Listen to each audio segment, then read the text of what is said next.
Oh, oh, sweet Jesus, you was holding that one in for a while, wasn't you? Wasn't you, Jojo? Oh, you were waiting ever since Saturday Showtime for that one. Ever since. Oh, yeah. Oh God, hang on, wait. Yep, it's gonna be a translator to something apparently, according to my YouTube thing. To Ye app? What? Here you go. Let me show you this. You got translated. So either you said yep and it's yep, or yeah, well, one way or the other. You were translated. Get translated, nerd. You need to speak human here. Yay! I've been translated. Yay! Oh.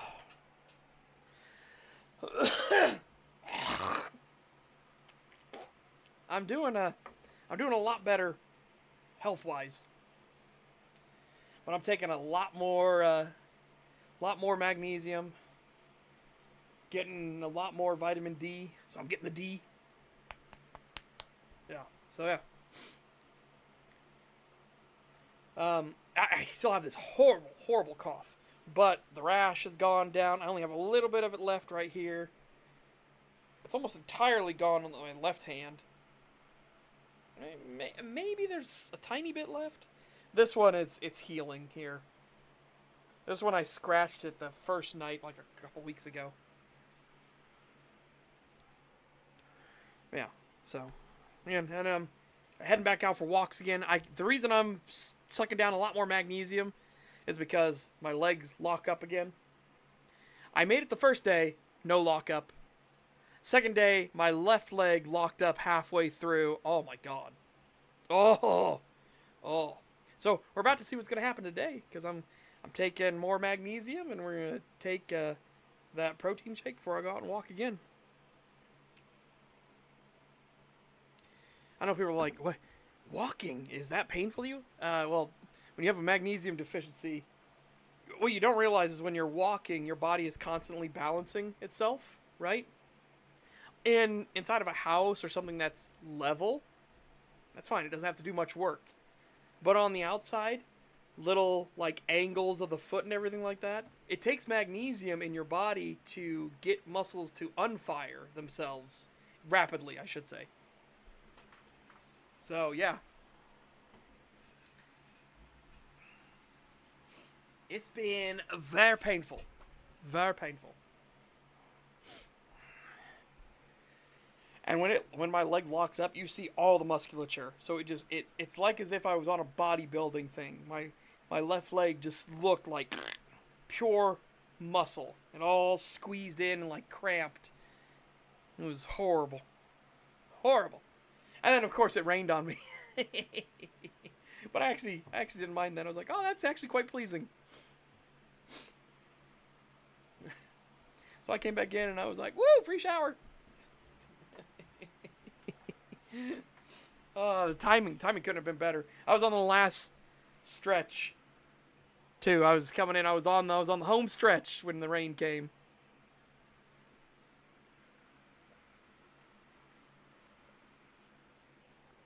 Yeah, good to see you, Hoodie Man. Right, we have a lot to go through. So I'm going to read you the entirety of Chapter 6 because the entirety of Chapter 6 rewrite is done. Well, I'm moving on to Chapter 7 rewrite now. We're going to do some ESO. And then at 1 Eastern Time, 1 p.m. Eastern, the devs are going to do a live stream. And they're going to be talking about upcoming changes with Chapter 1 that are going to drop. And that includes the ship battles. We don't know anything about the ship battles, so we need to see what their idea for ship battles is. How simple is it going to be? Are they going to get really ambitious with it? Like, is it going to be the foundational work for future battles and stuff? We don't know, because this new team at ZeniMax has said they're much more willing to do experimentation. They're much more willing to do experimentation. Hence why the night market was the way it was.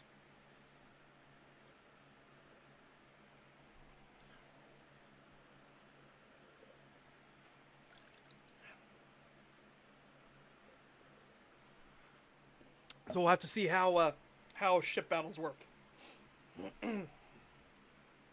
Yeah. So without further ado, chat, let's get into Chapter 6, Moving Parts. Though I will warn you, like, while I have the cough, I also still, the throat demons are back for sure. 100% for sure. Hold on.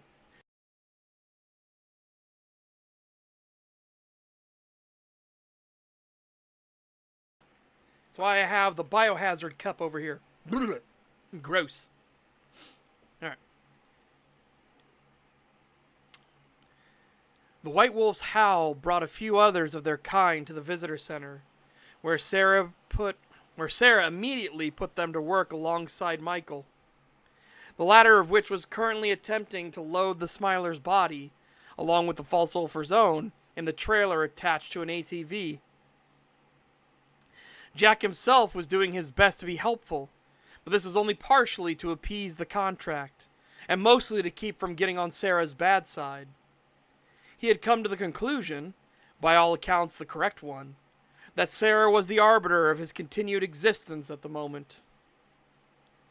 With one final heave, the pair of them managed to settle the body, in much to the exceptional protesting of the trailer's shocks.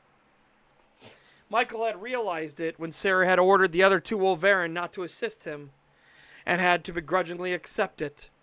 This was his punishment, and while he was busy out here, his superior was inside grilling the poor human woman he had met only hours ago. Yet with the heaviest job done, he slowly forced himself to compress and shrink. The fur fell from his body and whisked away into nothingness, as the condensing of his bones shot an incredible pain throughout his body that was only given reprieve when he finished. That fur that had been altered in color in the loincloth and other bits of dress he wore before had vanished into his body as the ranger uniform appeared once more as if it had always been there. Jack was having none of this nonsense. How in the fuck does that work? The sight had done its best at distracting him from the complete mind-numbing horror that was lurking within his own thoughts. Oops. I spelled thoughts wrong. Stemming entirely from his circumstances of the evening. It'd be a wee hard to explain, laddie. To put in terms that me kind use, we can learn gifts, or boons, or get special training from the Ander, or spirits as ye would call them. Thus, many o' me kind seek out spirits associated with dragonkind first. See, they have the ability to change their form if they will it, and part of that is protecting any clothing they deem fit to wear. It clearly didn't help Jack. How in the fuck does that work? Piss on it. We'll count the tails on that fox once we catch the fecker. You'll see in time. Nay, we needs to tell the others that our task be done. Both bodies buttoned up right and proper and ready for disposing. At least I nae think she be wanting us to do that tay. Michael scratched his cheek and turned to head back into the visitor center, while the false sulphur dutifully walked, with a few stumbles, behind him. Catch the fox? What? The ranger realized it was a common saying amongst his kind that went totally over the man's head, but he simply waved his hand dismissively. Such things could be explained at a later time, once he was certain the fifth talent in charge wasn't going to put him to another task. As the two came back into the office, they were just in time to see a camera floating in the air and starting to take itself apart. Jack suddenly snapped to attention and lowered his stance as if to brace for trouble, while Michael knew exactly what was going on. Relax, lad. That be one of the abilities me kind can use. See, as that camera be dismantling itself, it be acting as payment for what's to come. As if on cue, The camera's parts, be it various screws or lenses and body, suddenly began to disintegrate. This was soon accompanied by all the computers and surveillance cameras sparking and glitching before the former resumed their normal operations. See, with that, it erased all knowledge of me kind on any other recording within the area. Wait, so you guys can just disappear a camera and cover up everything? Holy shit, you could take out the entire NDA network and... Nay, lad, I told ye.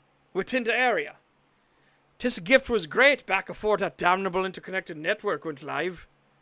Nay, if someone be streaming or somehow got a video to upload afore we could use this, well, that be all she wrote.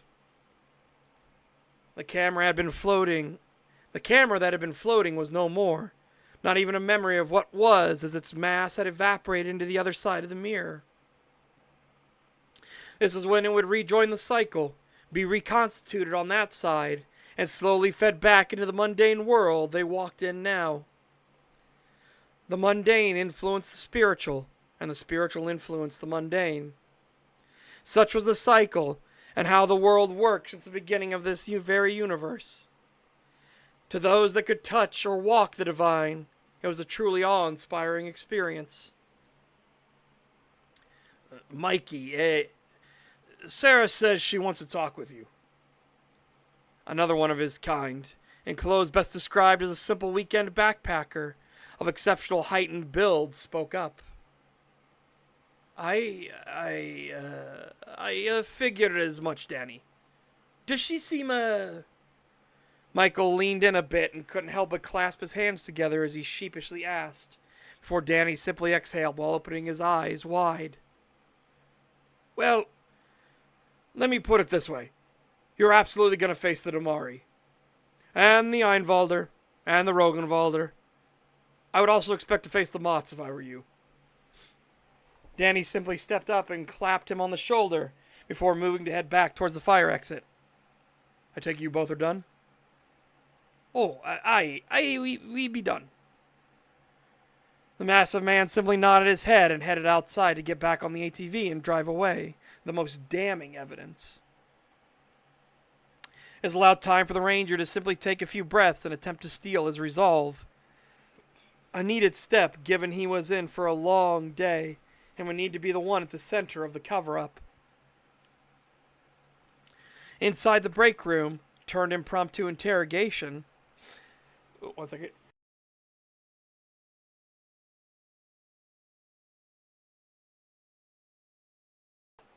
Excuse me.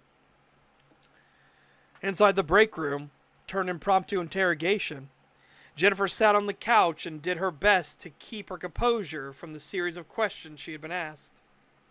Her interrogator was the White Wolf, now changed from her Wolverine true form into that of the Mothra humanoid looming large over her. She was tall for a woman, coming in at 5'10", with well-toned and muscled body that was partially on display, for she was in the guise of a simple jogger. That beadwork that had acted as partial brassiere to conceal her bosom before had turned now into a tank top that was amply filled. Rounding out her attire was a pair of tight sweatpants, and running sneakers made up the rest. I made up the finishing touch. While the manacles had been along her arm, had both changed. Where the manacles had been along her arm, both had changed. I put had both changed. That's what threw me off. Both had changed to that of a watch on her left wrist and a bracelet on the right. For the more complex of the two, a bit of sacrificial material was needed, and thus an actual wristwatch was used to enact the stowage of the tribal fetish she could wield. Beyond that, Sarah had a rarity about herself compared to most, for she had the golden amber hue of eye color that complemented her blonde hair. This gave an almost ethereal appearance to her visage, combined with the fair tanned skin and well-maintained build she took such pride in. That pride was her true weakness, one she shared with Michael, and thus he often went to her for advice on keeping its temptations at bay. Today, though, he felt every bit the junior as he opened the door and peered inside, just as she was pinching the bridge of her nose and squeezing her eyes shut. By the fucking Ander. What a mess.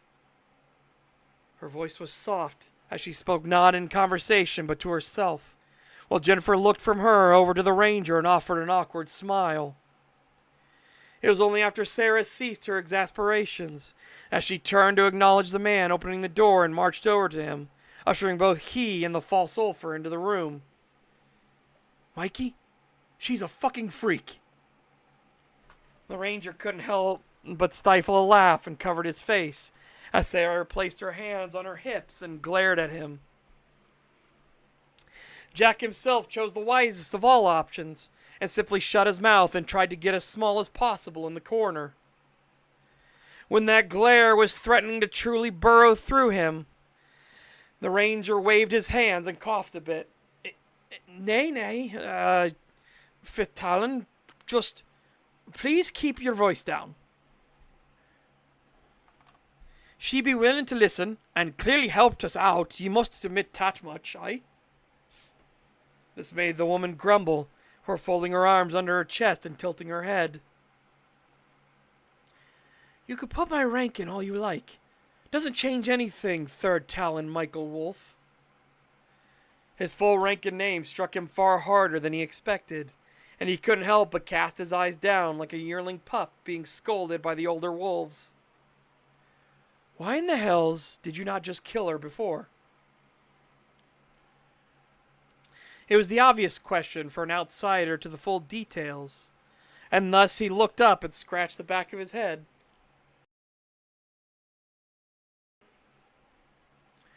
Well, Sarah, it were a wee bit o' an awkward situation, and timing like. See, I had just called in to make her presence known here to the other rangers, and I had nae idea she had a silver mirror in her makeup kit. To cameras going dark from terror would have had way more questions asked of me, as she nae made a peep or fuss about it either. Oh, man. Michael threw in the last bit in small hopes that Sarah would understand some of the rationale. Maybe you forgot because our Aeter lives in the woods. Well, there went that hope in a dash. People aren't supposed to know we exist. You know how easily the humanoid races get into fucking wars, yeah? We just got out of the 5th war that consumed the entire world. What do you think happens if they figure out that besides the dragons, they aren't even safe in their own neighborhoods because we live amongst them? Michael was unsure how to answer that, but even as he was formulating his response, another voice spoke up, though it was reserved. I understand how you feel. Sarah spun and was about to snap back, but Jennifer held her ground and raised a hand up for silence. There are a lot of people like me out there, too. You can't just take the bad without looking at the good. You have no say in this, human. You're just some freak that wants to sleep with wolfmen. Ye know what we do as well, Sarah. Michael cut in this time, and even offered a low growl to accent his words. Look, I feel like a feckin' hypocrite here. No, do not. We are attracted to our own species. And we can breed with humanoids and wolves too, Sarah. Or Tay, Sarah. We're supposed to be the bridge between. Nay, I ain't saying therefore it'll all be fine and dandy. Everything'll work out. But she didn't panic. She didn't scream while me radio were still on. She hasn't run off to tell the world or called to press or tried to even record us. She instead listened and even helped us kill a feckin' smiler. Michael put extra emphasis on the final word, which then made Sarah groan and roll her eyes. I know you said I have no say in this, but maybe that's part of nature itself. Maybe my unusual attraction is a sign of things changing? Michael even pointed at Jennifer and nodded his head, partly because it was at least a little plausible, and partly to soften the rebuke he knew was coming. Also, Perhaps you forgot yourself, Sarah. But our kind has been dealing with courting and bringing humans, elves, hell, even the feckin' dwarven bastards into our mix since the beginning of this world. Sarah instead furrowed her brow and pointed at Jennifer, even as Michael finished his statement. Do not try and pretty it up and make it more noble than it is, human. Her contempt was plain to see for all in the room. This bumbling and depraved idiot should have been dead. And then she wouldn't have been there to help. Even as her thoughts rolled into this realization, she was trying to grapple with what Michael had said. Mikey, as for your point, that is begrudgingly true. But that was always handled over a long period of time, not a matter of hours. I understand that, but there can nae be more perfect a test than there is tentis, can't there? With that, Michael turned to look at Jennifer, as he had clued in on the fact that his superior was becoming softer to the idea of allowing the human to live. The ranger then offered a smile to Miss Woods and nodded his head. He did a fine job there, lass, and it to be appreciated. Fighting a smiler is nae easy, so any advantage we can get over him be a wonderful thing. No matter what happens, with all this, you have me thanks for that much. You don't need to thank me, Michael. In truth, I think he intended to have his way with me. And given how the other guy acted when such threats were made of him, it was unlikely to be pleasant. Michael once more nodded to her words and sighed. Aye, smilers are a diseased thing, corrupted and wallowing in their own selfish desires to sate the sin that consumes them. That smiler he fought, clear as day a thing of lustful power. If he had taken ye, it wouldn't be some fanciful folk. It would have been a true horror, only fit to sate the depraved and disgusting mind of a beast that seeks ever greater highs. You're truly lucky that ye didn't suffer such a fate. I agree. I took a big gamble and got some pictures of the two of them. When they were in human shape, I mean. But not really needed now. You did what? Sarah's thoughts had finally concluded, and she snapped her attention to Jennifer immediately. Yeah, when they weren't all big and sexy. She paused a moment and then realized this was not the time for humor, and thus coughed. When they weren't changed into their wolf forms.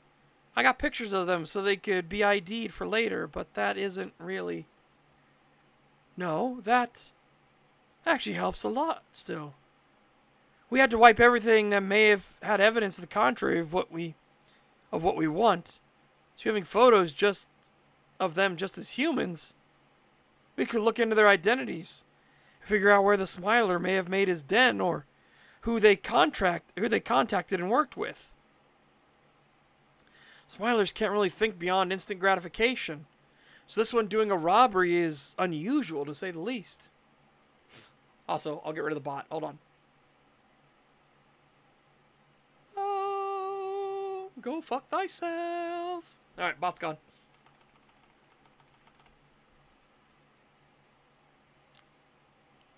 Also, let me, I want to change this a little bit. Know that? Which helps a lot still. We had to wipe everything that may have...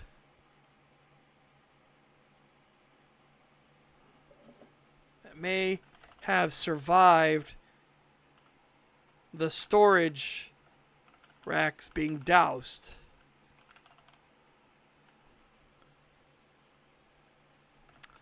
From the sprinklers.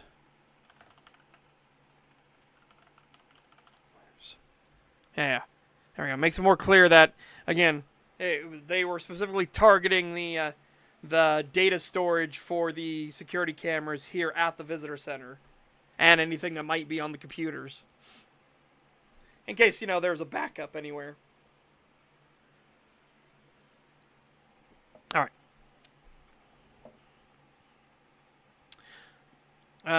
Smilers can't really think beyond instant gratification, so this one doing a robbery is unusual, to say the least.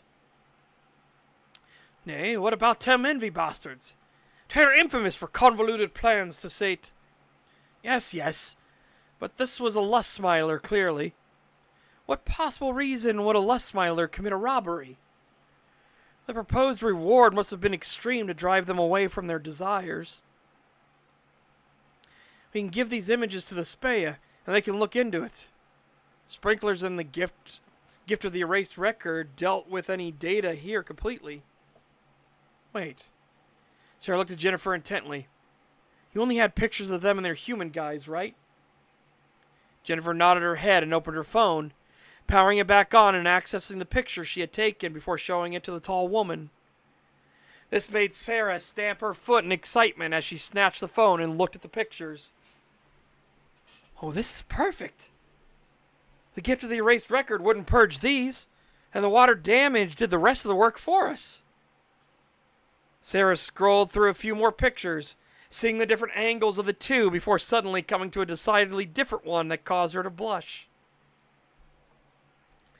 At this moment, she handed the phone back to Jennifer and looked away before Miss Woods saw what image she had landed on. It was a picture she had taken of herself in partial dress, with wolf ears and a tail on display of her mostly nude body. This caused Jennifer to cough a bit and quickly stow the phone.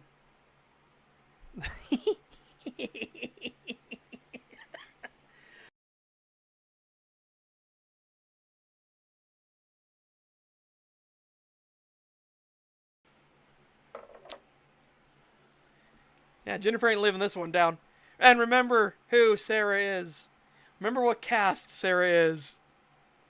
That's an image that's never going out of her memory. Ever.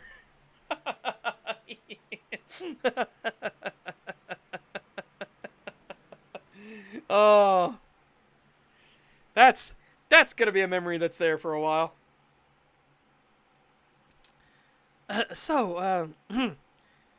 are the Speya? Jennifer looked between the three of them, gathered in the room. Sarah turned to look at Michael, who offered a slight bow of his head. I offered to teach her things slowly, but he outranked me, so... Michael said as he kept his head lowered, offering his submission to the fifth Talon, who grumbled some. It was now truly her turn to make a choice, and she hated the idea of being put on the spot like this. Humans knowing about their existence was dangerous and needed to be carefully considered when bringing a non-wolf blood into the fold. This particular human was a perverted and filthy thing of depraved desires. Yet that perversion made her far more amenable to listen and learn. This combined with the most important fact that she had selflessly thrown herself in and aided with the elimination of a smiler was a big deal.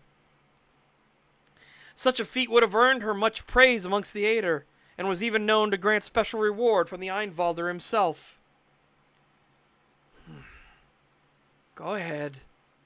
But keep in mind, we must talk with the Einvalder and the Rogenvalder about this.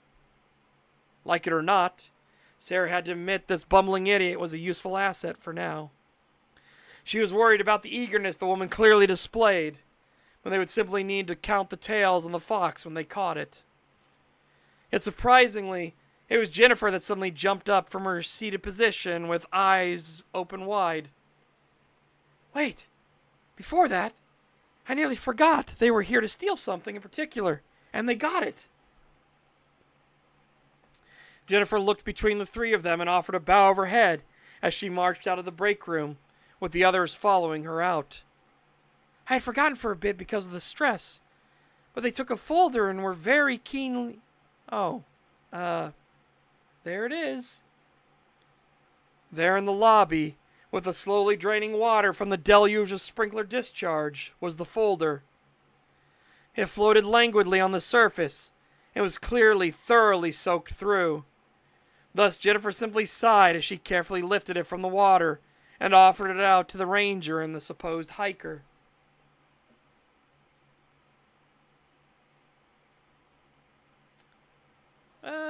Supposed hiker, supposed jogger. Well, I found it, but it's pretty much ruined, I would say. It's when Michael shook his head and began to breathe in and out carefully as he took the folder in his hands.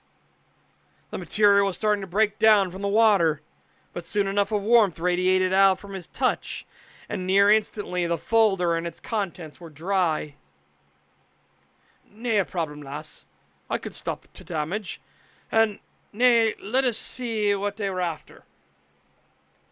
As he opened the folder, he raised a brow and skimmed through a few pages, some of which had run from the water damage, but it was legible enough to give a foundation. He then showed the contents over to Sarah, who held the document close to her before she frowned.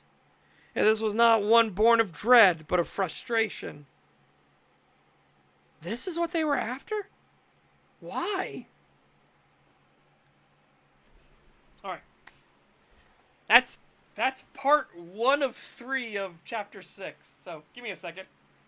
What do you guys think so far? Again, we got a lot to go still. What do you think so far? That is obviously Michael and Jennifer's section of that chapter.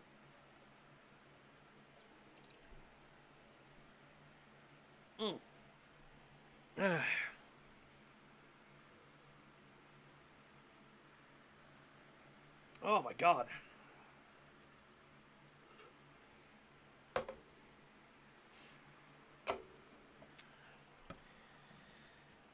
Time to terrorize the universe. Oh boy. Welcome, Mishma.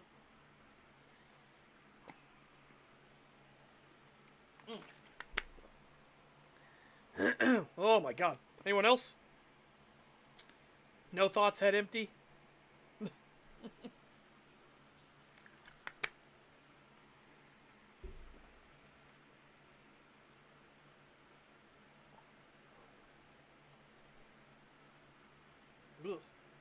Ugh. Gross. Yeah, get out of here. Alright. Moving into part 2 of the chapter then.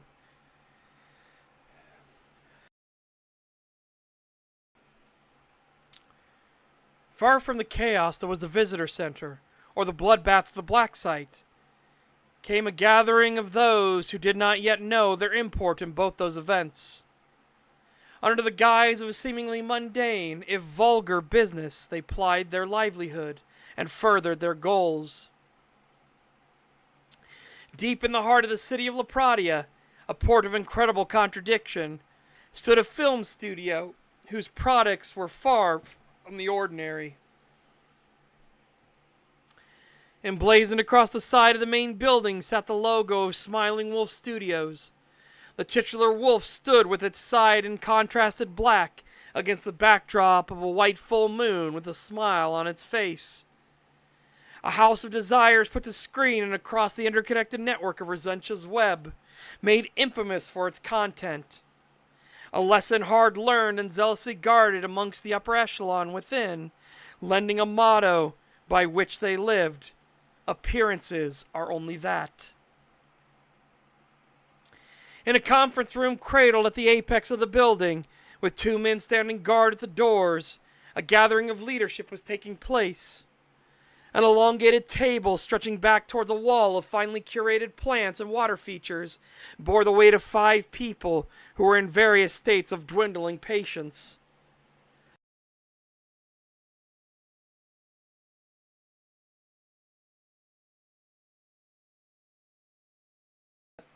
Excuse me.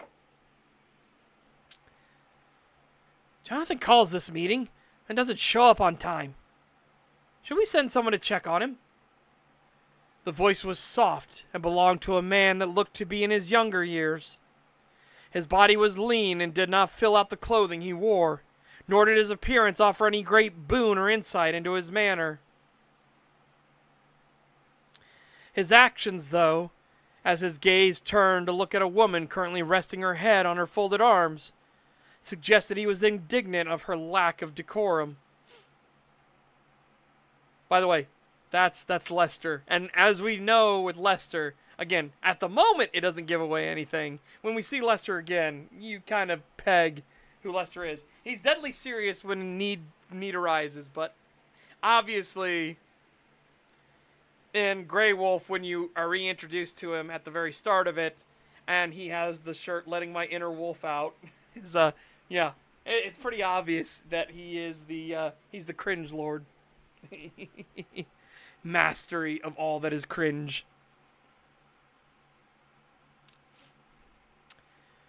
Perhaps our glorious chief is slaking the lust within him. A second man spoke up. His voice is deeper and with a gruff edge to it, with a body that matched. Well-muscled and of older visage than the first, he wore casual clothing that hugged his frame well and showed off the dedication through which he maintained himself. Before anyone else could offer voice to the suggestion, the doors of the conference room opened, with the two guards following their arc in. As they did so, a third man walked between them, carrying a small bag that looked to have been hand-sewn and spun of fibers. With his entry, the guards bowed their heads before hastily drawing the doors closed and remained outside. Remaining outside. The newcomer stood at an even 6 feet in height, with black hair and piercing gray eyes that looked as if they could see to one's very soul. His build was equally stunning and impressive, all the more so because of its obviousness in spite of the thick trench coat of gray he wore.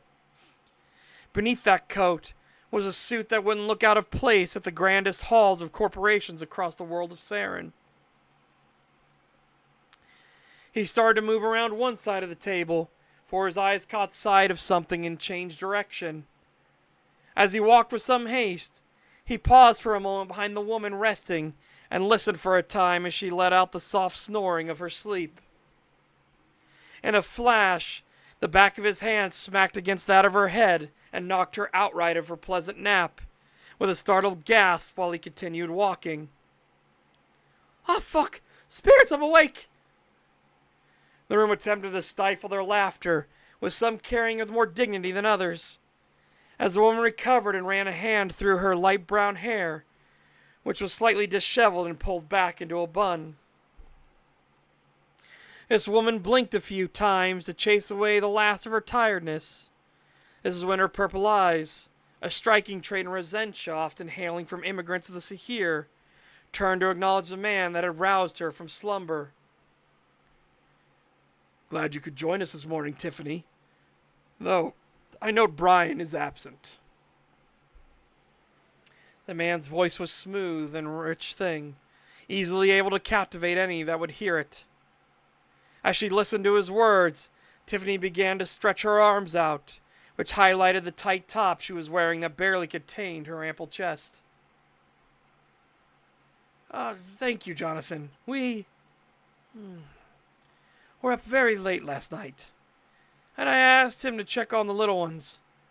I didn't want to leave our pups to someone else." "Well, you got him off at the very least," the youngest-looking man said before he smirked and a soft chuckle escaped him. "Oh, he was stuck in me for hours and hours and hours." Tiffany's words were cut off when the man, now seated at the head of the table, glared at her and knocked his fist against it. "Enough." The man then leaned back in the chair and placed the bag onto the table, while resting his hands on either side of it. "I called this meeting to get some reports and give some news, not to listen to your attempts to crack wise. As such, I'll begin with the most pressing matter I'm aware of. Victor?" At those words, a man sitting to the right of Jonathan turned his full attention and focus.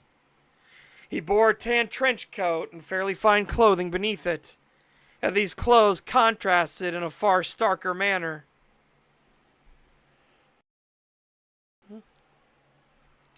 The coat itself was clearly well worn and well loved, tended to and carefully repaired over its long life, while the clothes beneath were clearly far newer. The man that wore them both looked every bit the elder of all those in the room. His face was wrinkled and sagged slightly, with a mustache so thick it concealed the entirety of his mouth, accompanied by a beard in desperate need of trimming. "Yes, my chief?" The man did not speak of one wizened by the years, but one of youth, that still bore the fire in those sharp green eyes and commanding tongue. If a word would come to mind when speaking of Victor, it would be contrast, as those brilliant emerald eyes did so to the age of his appearance and gray of his hair. Our latest employee will not be joining us.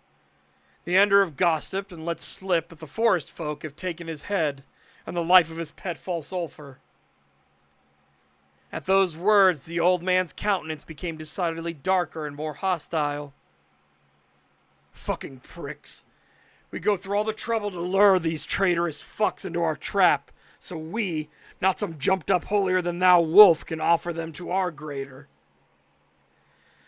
The rest of the table grew quiet, for they all knew better than to interrupt a conversation between the chief and their greatest fixer. They're just doing their duty to Meraxis, as do we all. I'm saddened we didn't get the chance to save the Falsulfur, but such is the whim of the gods and the spirits. Yet you will get your chance to offer supplication to Jerax. Another of the dreadful smilers has been located, somewhere in the city. Mr. Parker and Mr. Reynolds wanted it badly, but they were kind enough to report the lack of spirits in and around downtown. Oh? And what exactly did you offer the boys in blue to take their prey? Victor slowly brought his hands together, interlocking his fingers before he nestled his lips and nose against them as he stared at Jonathan intently. That is concern for myself alone. Regardless, would you care to hunt the Smiler or not? After all, the new employee was going to be your gift to Jerax. Victor did not say a word, but closed his eyes and then offered a broad enough smile that it curved the mustache itself. Would you ever think the contrary, old man? Jonathan gave a smile back at him before he nodded his head. Of course not. Especially not from someone as young as you. The words got a chuckle to escape from the elderly-looking man, for he waved one of his hands and leaned back in his chair. Now, I do wish to ask, how fares our more subversive operations? The problem with the docks has been sorted. Some local kids wanted to play at being gangsters, and were soundly reminded of their youthful ignorance. The harbor master wanted to offer his thanks to the boss for our intervention. As for other matters, Tina would have more insight, given I was busy. Victor then gave a nod of his head over to another woman with blonde hair and blue eyes. Perhaps more surprisingly was that she was even more blessed in luscious curves than Tiffany had been. Indeed, Chief. There was a new set of drug dealers that tried to move into our territory. We clocked them around Midtown. They had been selling for a few hours before we got our hands on them. Jonathan furrowed his brow and brought his hands up to lightly scratch at his cheek. Vink? Seems likely, Chief. Lapradia would be a bountiful playground for that cancerous family. Though, we didn't get any direct evidence linking them. The dealers only met with intermediaries, which would be the Vink family's typical methodology.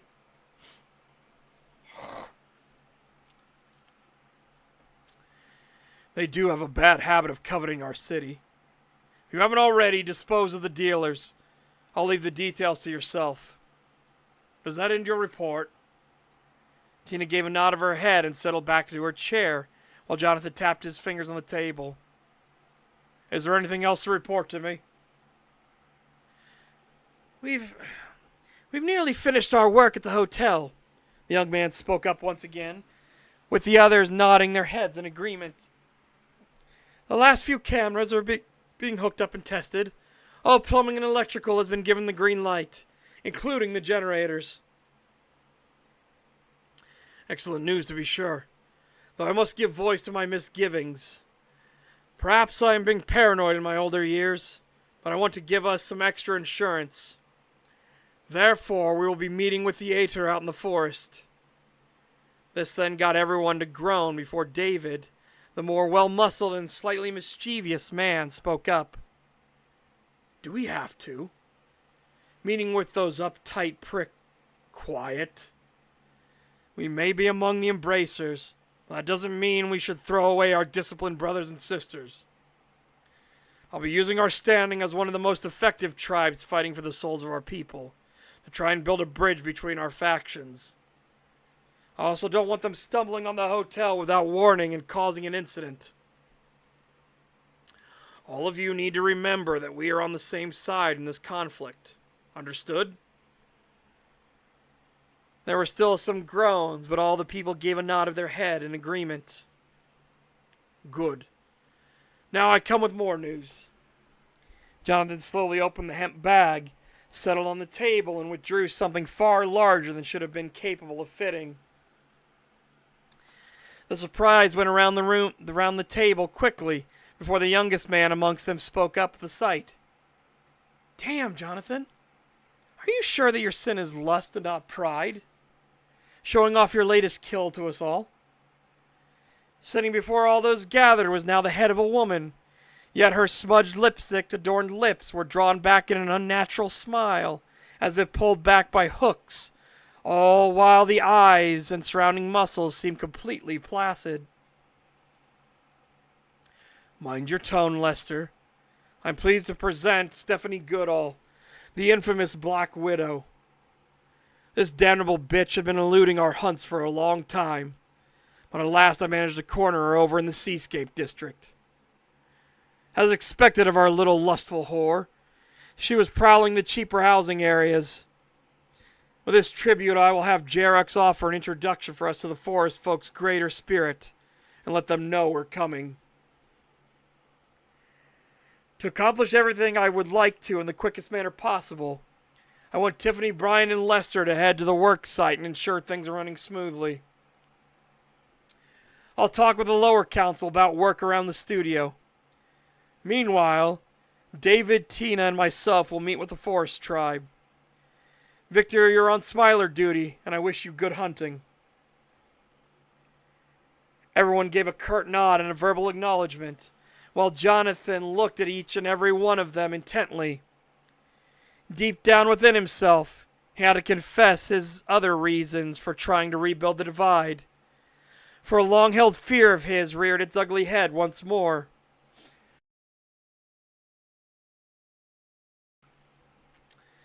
When he is gone, what will become of the tribe?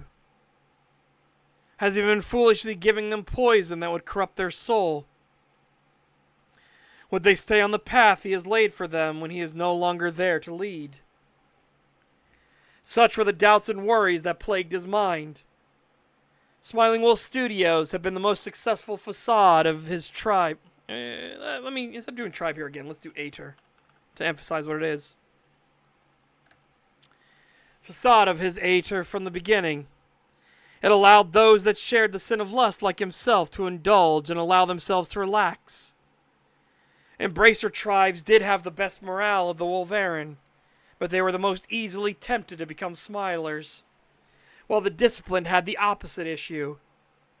Yet how many disciplined fell because they had so isolated themselves that even the tiniest slip felt like a betrayal of their entire ideals.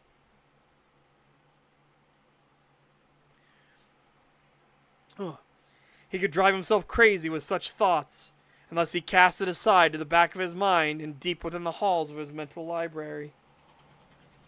Excellent. Are there any questions that need to be asked? Yeah, I got a question for Victor, Lester said before he leaned over the table, resting his head on his folded hands that were arched up off the surface. You still going to wear that ugly mug for much longer? You have any idea how confusing it is for the Wolf Bloods that don't know Jonathan is far older than you?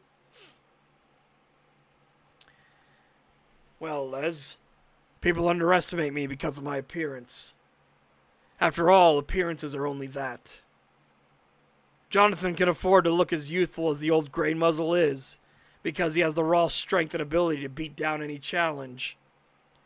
I am not one of the Elder Skald of the Gibbous, but a Spey of the New Moon. Thus I use everything I can to my advantage.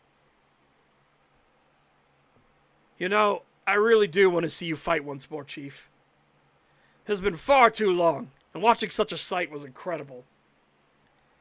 David's words spoke of such glowing assessment to their chieftain. Jonathan would have thrown such praise away, but it was the one thing he granted himself. He really was an incredible fighter, nigh unstoppable regardless of the opponent. His greatest achievement was not bringing down one of the Barovan, or werebears, in mutual combat, but when he challenged a pack of 3 Wolverine to try and bring him down. The great spirit Jerox himself even said that watching him fight was one of the greatest highlights and best gossip amongst the spirit realm. One day, Jonathan hoped he would meet his equal in a fight. You couldn't improve if you played it safe all the time. Such fantasies were best cast aside, though, for not all lives played out as one might find in stories. I'll see about arranging some new fights and more training. Are there any other questions to be asked? No one in the room spoke up, but David wore a smirk on his face and was clearly planning mischief. Thus, before the wolf could lend voice to his joke, it was better to end things here. Then this meeting is adjourned. David, Tina, when I return from speaking with Jerox, we can depart. Take care of matters until then.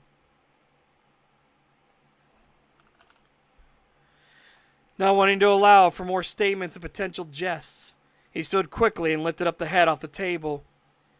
David was still about to say something, but Victor, sensing the mood in the air, intercepted him and turned him towards the door, while the former protested.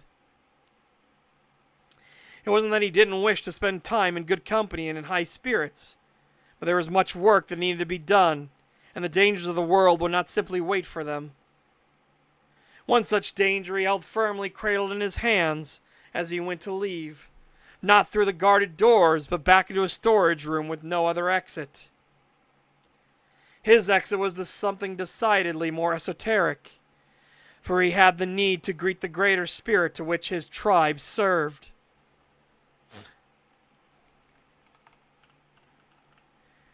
Were his aiders so fortunate, they would have had a convergence point to call their own, but such convergences were rare and usually already claimed by others. They acted as the anchors that firmly locked the mundane and spiritual world together, each an intersection of the ley lines that formed the pulse of the world itself. Near such convergences, the spirit world and the mundane looked nearly identical, while further from such an anchor, the other side would be like a soft and fluid thing. This extended even towards cities and artificial constructs. While such places made passing into the divine difficult, they still had a sense of fluidity to them without an intersection nearby. This was also to say nothing for things that lurked in the darkness of that realm, most often called predators or shades. I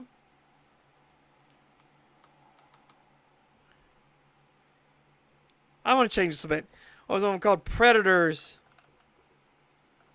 to the outsiders, or fiander to the wolverine? There we go. That's better. Predators and shades is accurate, but that's more like, what's it? Oh. Predators and shades is much more what the Andvaki would call them. The wizards call them straight up monsters. Even though it's technically confusing, they just call them monsters. Who were spirits that had grown hostile and vindictive for any number of reasons. The studio itself was warded, though not outwardly evident, as each crawl space and hidden corner of the building had been marked in the claw glyphs of his kind, thus thinning the resistance to pushing through. As he stood in that storage room, with naught but a light to keep him company, he began to relax himself and lean back. He continued until he was falling, yet he did not hit, and instead would have seemed to slide right through the floor itself. This method ensured that the person wouldn't flinch or suddenly move before impact, making the transition across the barrier as smooth as possible. As he stood upon the floor on the other side, He watched as it rippled and distorted as if water was crashing against the shores. Against his shoes, the shores, whoops. The realm of myriad names was bathed in a darkness, yet the seams of the walls and floors pulsated from the imbuements of the glyphs that were etched into them. The other side of the mirror, through the looking glass, the beside, the spiritual realm, the divine plane, the mirage, the abyss, the arcane, and far more in each tongue spoken in words beyond counting. This was one of the greatest gifts the Wolverine, and all shifters by extension, were granted, for they in turn were half-spirits themselves. This allowed them to use and move within the spiritual realm by their own means, and further allowed them such close connection to other spirits. Said spirits were already all around him, basic figments of non-sentient matter, which were the only spirits that could spontaneously form. Some of those spirits were hovering near a new exit that did not exist on the mundane side, formed from the magics of the greater spirit Jerox and his own kinsmen. As Jonathan approached the exit, the wall rippled and shifted away as if in a dream, allowing him to step out into the expanse. Each footstep sent ripples across the ground and up the walls, while he walked further and further away from the mundane world's designs. Such places were shelters and sanctuaries for the spirits themselves that did not wish to live in the established cities on this plane.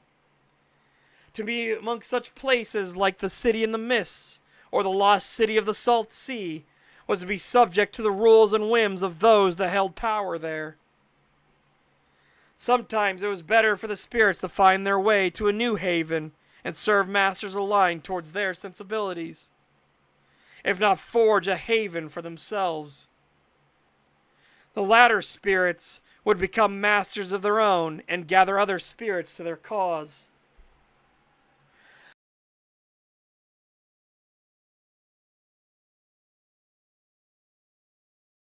Ow, God, coughing fit. Sorry.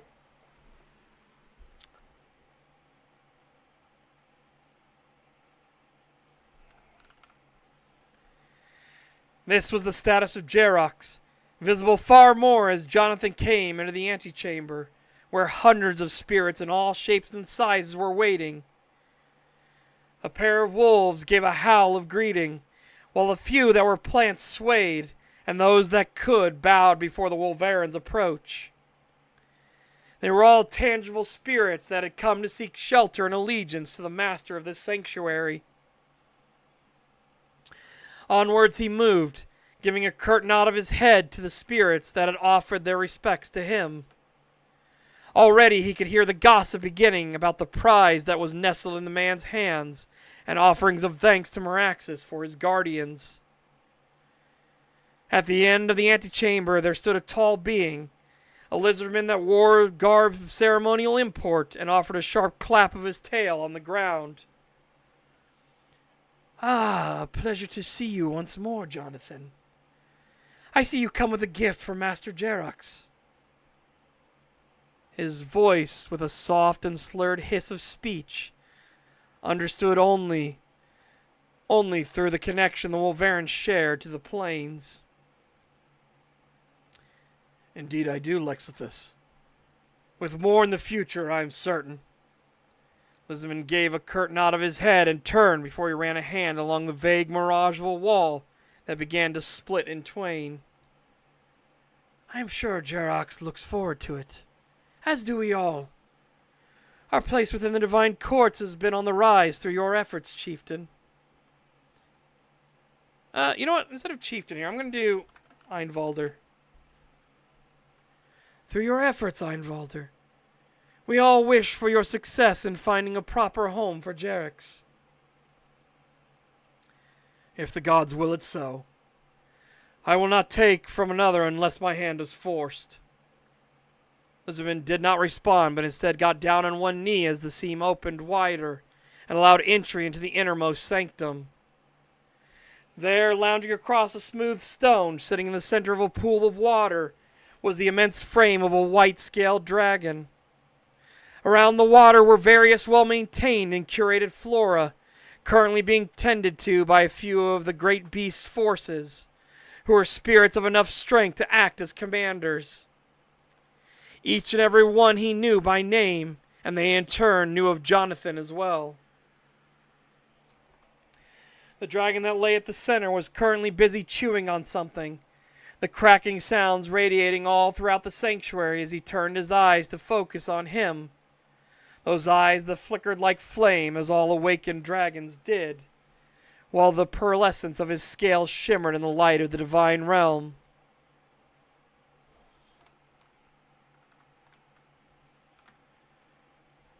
He then spoke up in the strangely melodic tone of dragon kind, a serenade of sound to elicit understanding as words. Though I see you oft enough to call you near a resident within my domain, your presence still never ceases to bring joy to me. I see that you have brought to me another fine tribute, Reaper Song.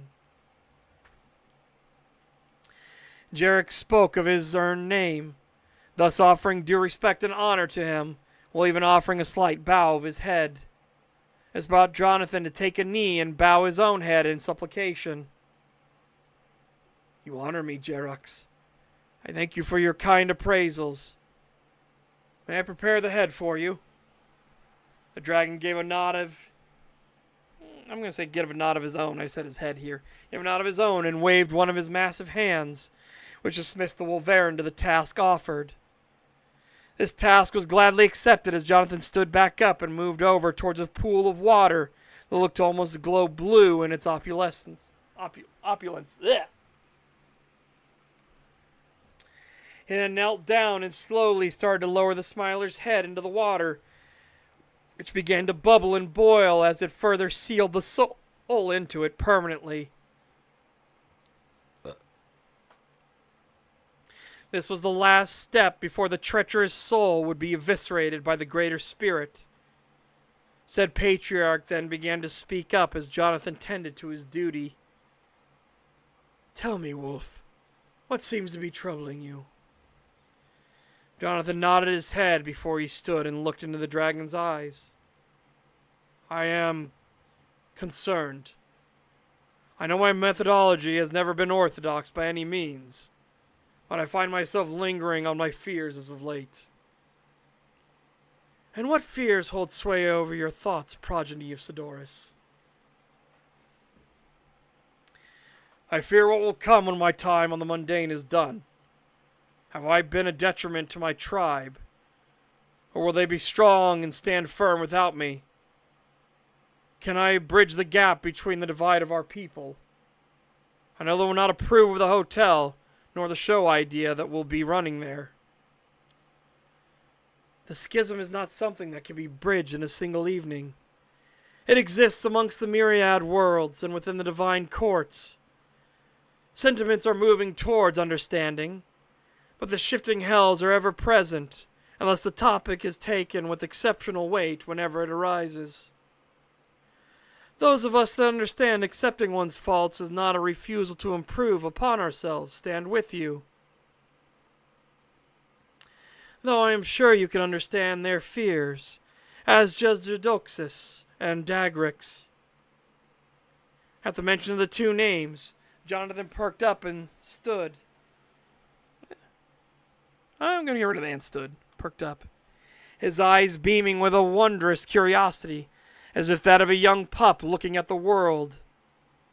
Jerax nearly let out a chuckle before the Wolverine even opened his mouth. You've spoken to the divine dragons about this situation?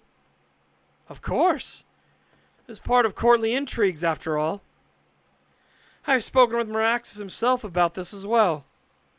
Such has only been possible because of the dedication with which you and your tribe have fought. Let's get rid of tribe there and put Aether. The royal physician, the Archduke, and the divine dragon emperor himself are all sympathetic to the plight of the Wolverine people. Duke Dagrix especially, given given he is the manifestation of Merax's wrath given flesh, thus understands what it means to wrestle with the temptations against sin. Jonathan gave a nod of his head before lowering his gaze and let his feet lightly kick at the floor in thought. It was then he spoke up once more, his voice a soft thing as he confessed. I am pleased to hear such, but I also do understand their concerns. I can overindulge in my lusts from time to time. Yet you stand valiantly against the demonic that wishes to turn the natural order on its head. You have fought and done so for hundreds of years already, proving your character and drive to stop their dominion over all the realms. Jonathan bowed his head further and finally took a knee once more. I thank you kindly for your words, Jerax. Though I must concede that the disciplined may be correct in the long run. I can assure you they are not. It brought the man's gaze up to look at Jerax, who met his eyes and continued. Nor are the embracers. Life is complicated. Neither answer fits every single case. And this same feeling has been played out on millions of different worlds already. Merax himself embraced Sidor's second son, while championing the discipline of his fifth daughter. One solution does not fit all molds, and you are a perfect example of that, with a rather interesting way to prepare the world for the unveiling. The shroud cannot last forever. The man stood and turned his attention back to the spirit pool, which bubbled and boiled, flicking bits of the head's flesh and matter away from it. Stephanie Goodall was part of the problem in an advancing age of information and ease of sharing it.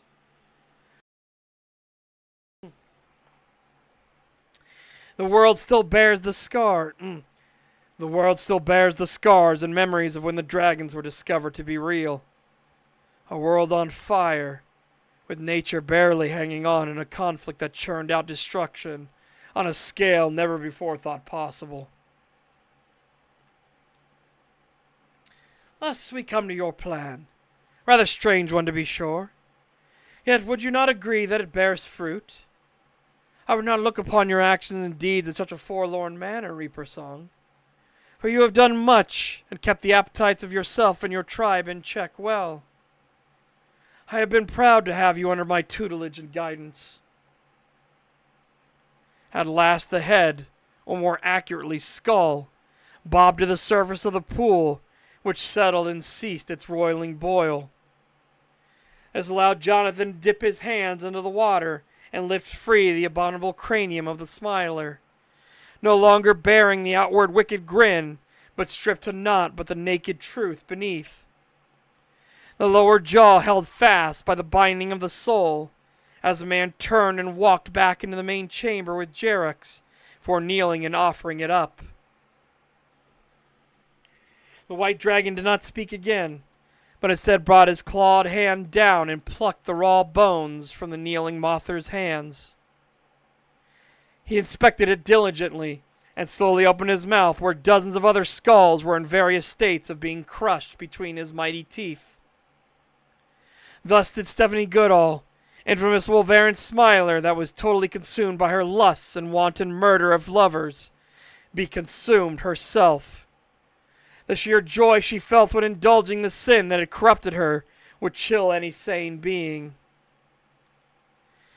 That is why, when the dragon began to bite down and chew, the cracking sound echoing across the realm, Jonathan could only smile.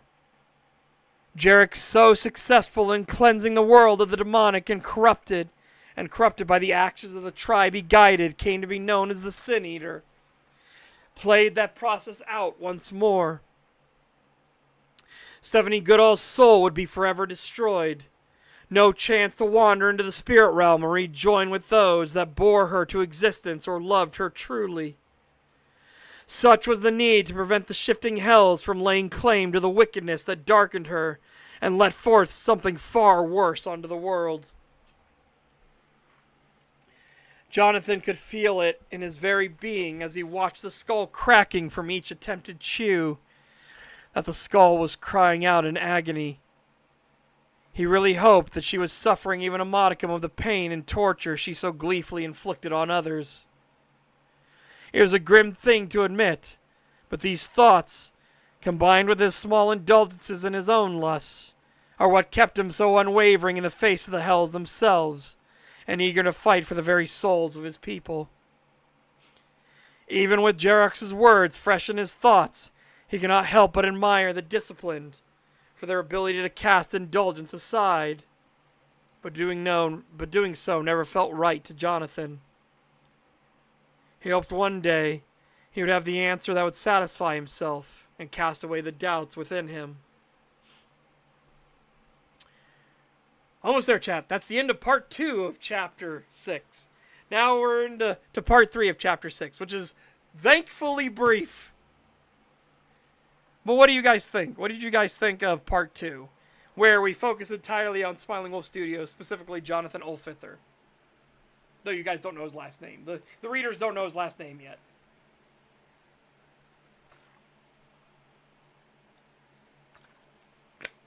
Woofda.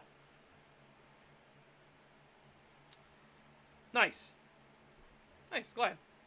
Anything in particular stand out?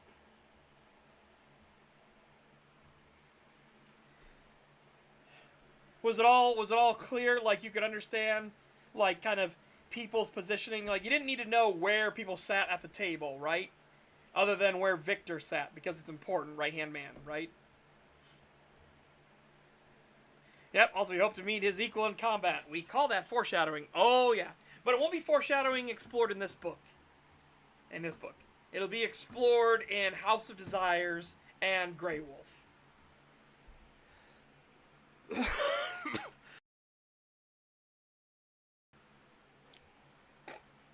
Uh-oh. Give me a moment, chat. I need to go to the bathroom. But we'll finish off with part 3 when I get back from the bathroom. So feel free to leave any, like, critiques or anything. We'll finish off with part 3 when I get back from the bathroom, and then we'll jump into ESO. Be right back, a moment. I know, just like that the seed is planted this early. I like doing that. I like doing stuff. That's why there's all kinds of little, like, nods here and there all throughout. Like, remember, the seed was planted about the... I'll talk about it when I get back. I'll be right back.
Oh, saints preserve us. I'm back.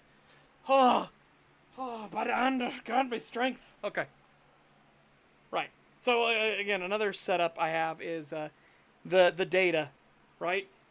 Remember, it got answered here, but I'm hoping a lot of people, like, I know a lot of people are going to skim over it and not realize what it was actually said. How was the black box interacted with? And it's because of the gift of the erased data. Gift of the erased data was used. We just saw it used here in this chapter as well. So, like, it gets brought up early in chapter 2, and now it is being answered in chapter 6, but it's not answered like, like, bam, this 1 and 1 are the same sort of thing. You have to put together that, okay, so the Smiler clearly used it. So, that Smiler had enough forethought still to use the gift. Alright, so, final section, and then we jump into ESO. Final section, and then we jump into ESO. William could feel it burning away under the surface. The seething, loathing resentment that always threatened to disrupt the discipline he imposed upon himself. This is just the routine, the normal functioning of a machine intentionally made cumbersome and vague to throw off suspicion and prevent leak himself. By the way, I made sure to describe this to make it clear this is a pretty justifiable fucking crash out. That, like, okay, this is taking your... This is almost fetishizing the idea of obfuscating things, right? It's what William can't stand. Like, he's pragmatic. He understands the reason of obfuscation, but this is a bit fucking much, don't you think?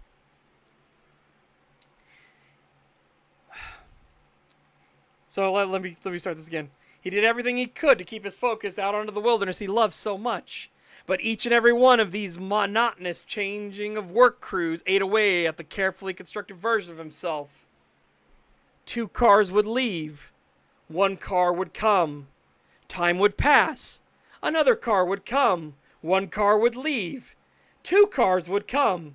On it went, slowly swapping out who was arriving and who was departing, so that a road not meant to be traveled would only have brief visitors.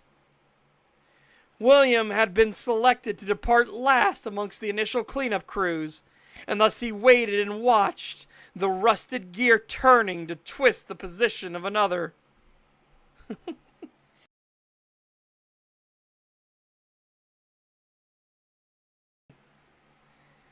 This is the monotony of obfuscation.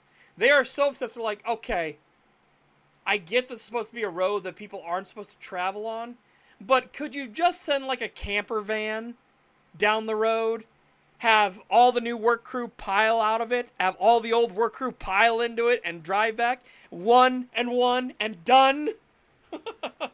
This horrible 2 cars leave, 1 car arrives, 1 car arrives, 1 leaves, 2 cars arrive, 1 leaves. It's like, oh my god. Oh my god. Yeah, but remember, and I need to emphasize, when he says time passes, we're not talking like a minute or 2 minutes. No, it's like 15 minutes. And then another car finally comes. It's like, oh my god. So William is just here, like, watching the rusty gear just going ka-chunk, ka-chunk, ka-chunk. He's like, oh my god. Oh my god. It's because they have fetishized obfuscation, basically. The NDA is so obsessed with obfuscating everything that they've gone into the realm of... They've lost sight of the idea of keep it simple, stupid. Right? They've lost sight of, like, sometimes the easiest obfuscation is the simplest one. You don't need they have fallen into the trap of sophistry, right? They've fallen into sophistry. They can't help themselves.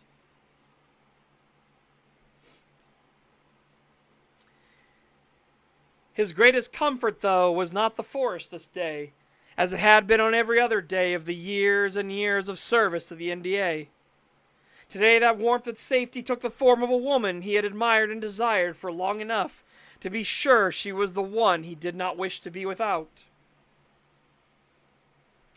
That she felt the same towards him and came to stand beside the man and let her body rest gently against his side was a safe harbor amongst the turbulent storms. You always have to wait this long to leave a sight, Will? Her voice was a sweet succor to his ears, and hearing it alone made him smile before he turned to take in her beauty once more. You could have gone back with the analysts. They're usually some of the first to leave. This is true, but then I would miss out on more of your company. The casual flirtation from her may well have been seen as awkward, but to William it was the most incredible thing. Well, if you would do me the honor, I am next up to leave, if you would be willing to join me. He slowly extended his hand out, palm upright as he smiled, and steadily closed around her own as she accepted. The pair of them came to the car he had been assigned for this operation, for he held the door open and helped her inside. Rumors and gossip would already be running rampant back at headquarters, and they both wished to indulge in the moment of happiness. Yet as William got in the car, his radio chattered to life. Oh no, not 100%. The NDA will do shit that is so fucking sus. It's part of the thing where they've lost the plot. They've clearly lost the plot. Special Agent Lowell, this is Command, over. The voice belonged to a shrewd and weaselly man that was oft the butt of jokes around their block of the NDA. A truly vile and conniving sort that kept everyone looking over their shoulder for worry of his passing. Bah. William grumbled some, but took a deep breath and keyed his radio from his shoulder. Command, this is Lowell. Go ahead, over. We have reports coming in that the Rangers have suffered an incident earlier this morning. Now, it may benefit us if we were to have an agent check it out. Seeing as you are currently lead on site due for rollout, I want you. Get to the visitor center southeast of the Serenade Wolf Sanctuary. Over and out. William furrowed his brow and felt the frustrations welling up within him. That voice even prodding at him to release himself. Let me out. I'm so tired of waiting. His thoughts were interrupted as Samantha placed her hand on his and offered him a smile. I know they asked you to go, but I don't think they'll mind if I tag along. We can consider this our first real date. He listened to her words and let out a soft chuckle before offering a warm smile to her. I didn't realize that you would accept such an easy date for a first. I would have wasted little time in seeking your company sooner. She gave a laugh back and playfully smacked his shoulder before settling back into her seat. As the site management gave the go-ahead, the pair drove casually down the winding road from the black site and turned to head for the major road. Or for the major one nearby, we'll put that. Major one nearby. It wasn't the most absurd idea to hide a black site so close to another government facility, but the coincidence of two incidents happening at the locations on the same night was too much of one. Whatever was going on, at least the pair of them would be together to uncover the truth of the situation. If only they knew what that truly meant at the time. And that is the end of Chapter 6. And the rewrite to Chapter 7 cover-up begins. Yeah. Woo! We made it! Oh my gods, we made it!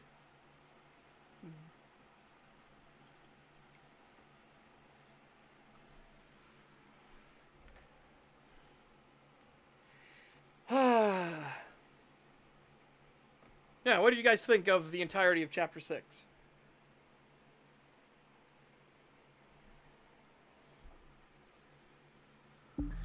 Oh, not set intervals. No, no, no, no, no. Not set intervals. Nor is it a set pattern. Again, they aren't so blind to the fetishization of obfuscation that they do set patterns and intervals. No, no, no, no, no. It is randomized. Well, they'll be like, okay, we'll send 3 cars. Okay, we'll send 1 car back. And then they wait a half hour, or 45 minutes, or 10 minutes, and they send 1 car, and it's like, oh my god. That's why William is just like, for the love of God. This is no longer obfuscation just to be careful. This is obfuscation so you can fucking jerk off to it. This is, we are so careful. Oh, you have no idea how careful we are. Oh, we're so careful. And that's what I want. I want people to come with the understanding that the NDA is so obsessed with obfuscation that it causes so much of their problems. They cause so many problems for themselves. Also, you can see, running around with the new style. Although I kind of want heroic back on.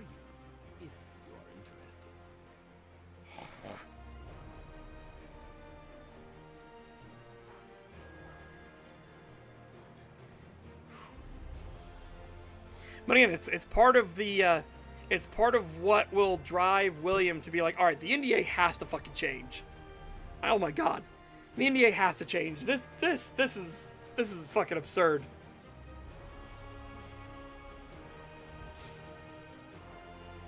Want to prove yourself? This cannot hold. There are many people. Word has come to Leywin of dark deeds taking place in Sitse. Apparently, a group of Naga extremists called. None. Be careful out there, friend. Not a great. All right. Not a. So now I'm doing our daily delve here, and the reason I'm doing the daily delve here is because I need to get the axe. Once I get the axe motif, we'll switch over. Boop.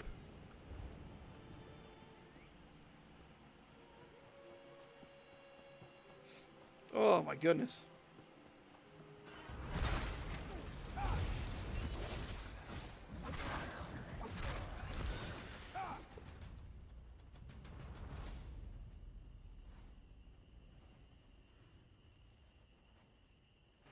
My god, am I glad you guys can't see the biohazard cup. Ugh.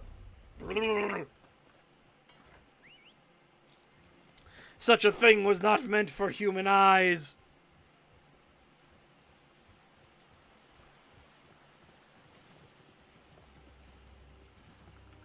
Oh. Strain. I erect the spine of fear, formidable stranger. I need more.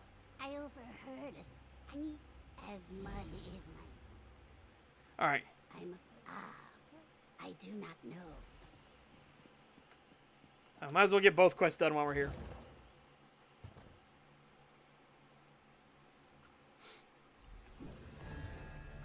Alright. Oh.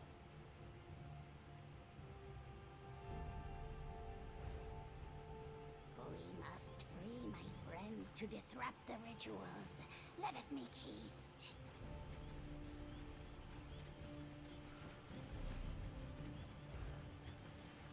Alright, so it's up above. I need to get up above somehow first. Okay. Fucking Argonian Behemoth just sleeping right there. You should have run. Where? Oh. Oh.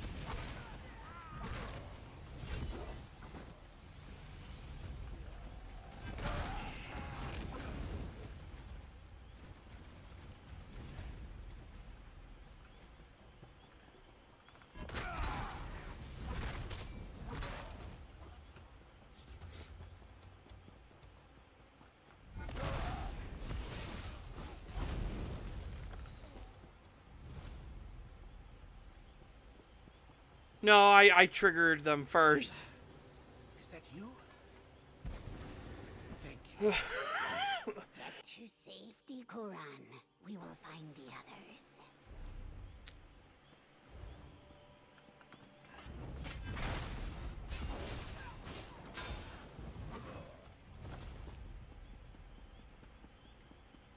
Destroy the sacrificial egg above.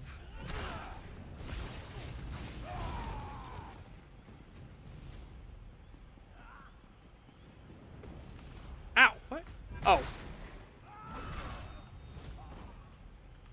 I didn't realize there was a guy running behind me. How do mine for fish? Oh, hi, Behemoth. Hi. I mean, it's not that bad without the world change difficulty in. Yeah.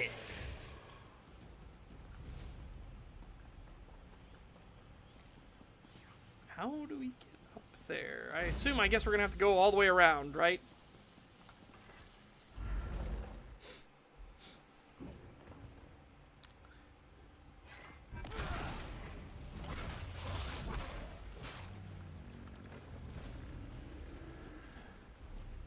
Oh, and we got multiple in here too. Last to eat, hands like fish. Oh, what fantastic names you have. Who's next? What fantastic names. Also, I saw that booby trap I just barely missed.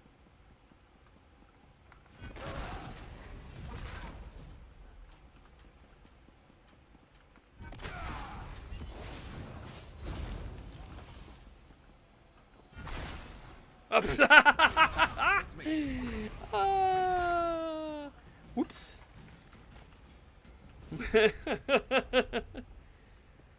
When you use your best ability and slam into a poor little helpless insect that just takes it all.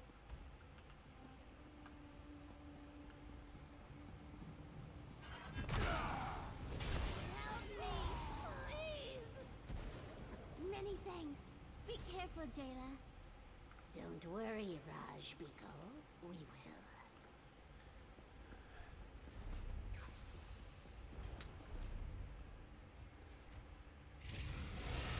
Oh fuck! Hi.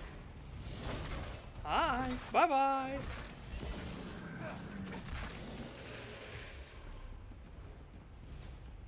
Oh, booby trap.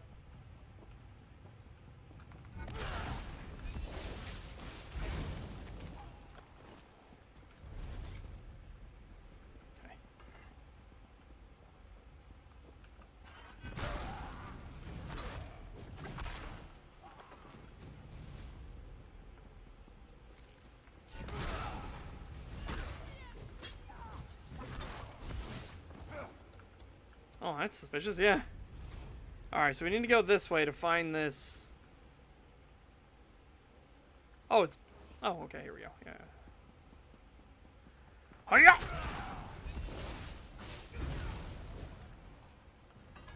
Destroy the basin.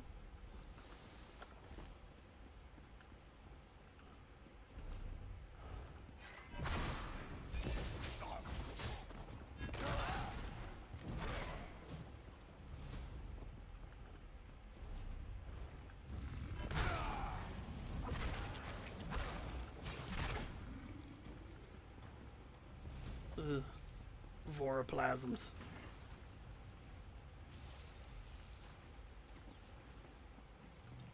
Blech. Gross. Grody. Sentient snot.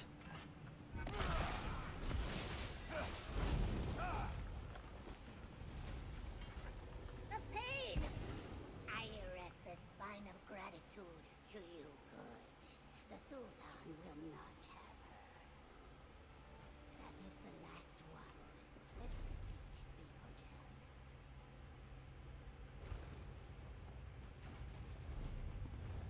Oh, thank God it lets me speak to her My here. egg brothers and sisters are safe thanks to you.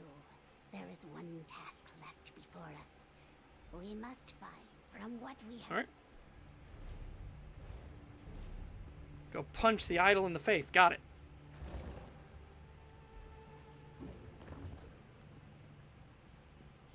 Oh, I'm so tempted.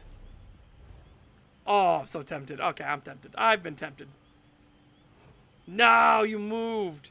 You bastard bitch.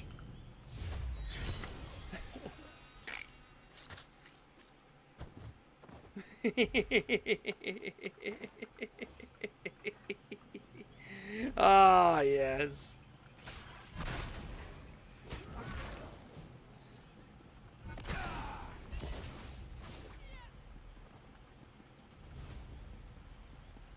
How do I go up higher? I need to go up higher.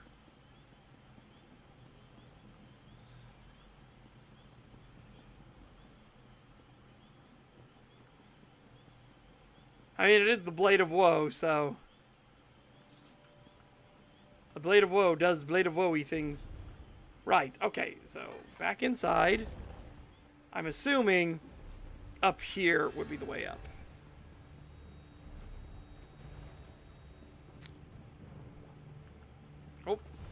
Oh, I see the trap on the ground.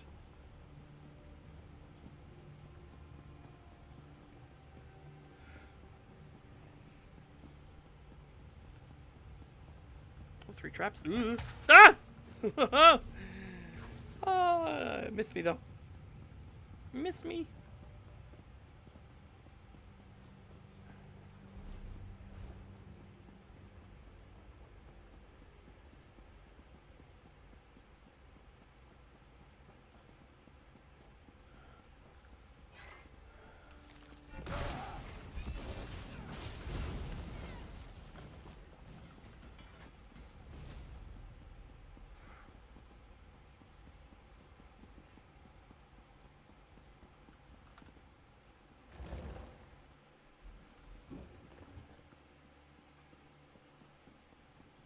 The idol, it's already absorbing spirits. No! Not allowed.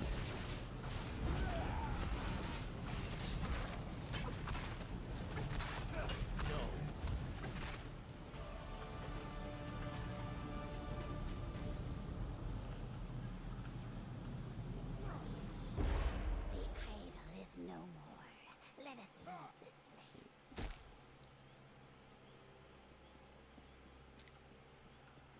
Okay. Good, got that done.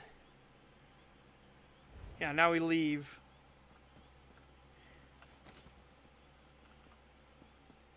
Let's go get our prize.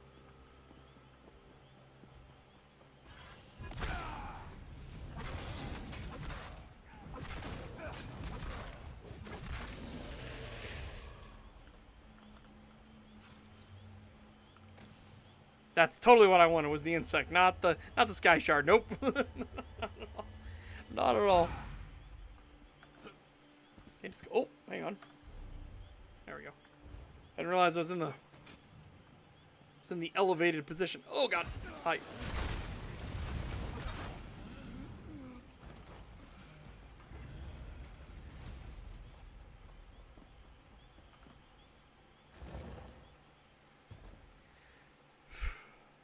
Thank God I realized the animation wasn't the correct one, so I wasn't like trying to leave quickly or anything.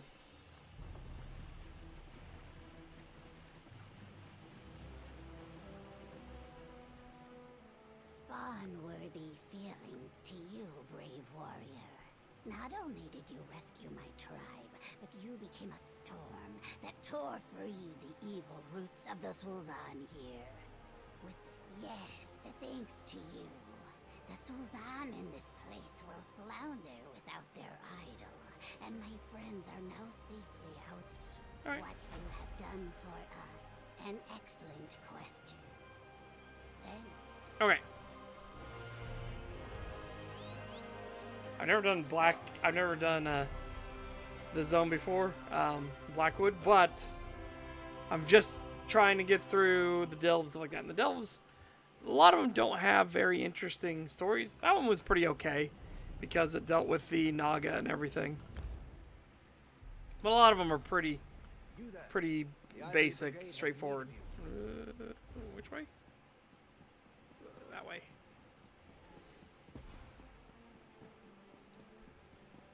All right, fingers crossed, everybody. Do we get axes? There's a lot of different ones we can I get. apologize. Do we get axes? Nope, we didn't even get a script this time. Damn. Oh, okay. We got a script. We didn't get a recipe for the motif. Damn. So the fact that that's daily, that's a grind. That's a grinder for sure. Okay. So now I have to do Somerset. I just finished Clockwork City. So now we're on to Somerset. Which, actually, I kind of want to show something in Clockwork City real quick.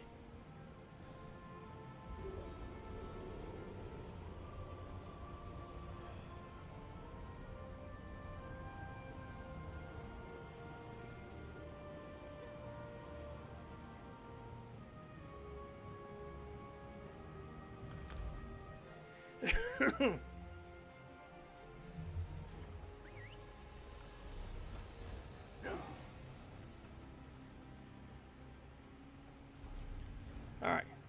This is a neat thing. This was an unmarked. Would it be safe to call it a quest?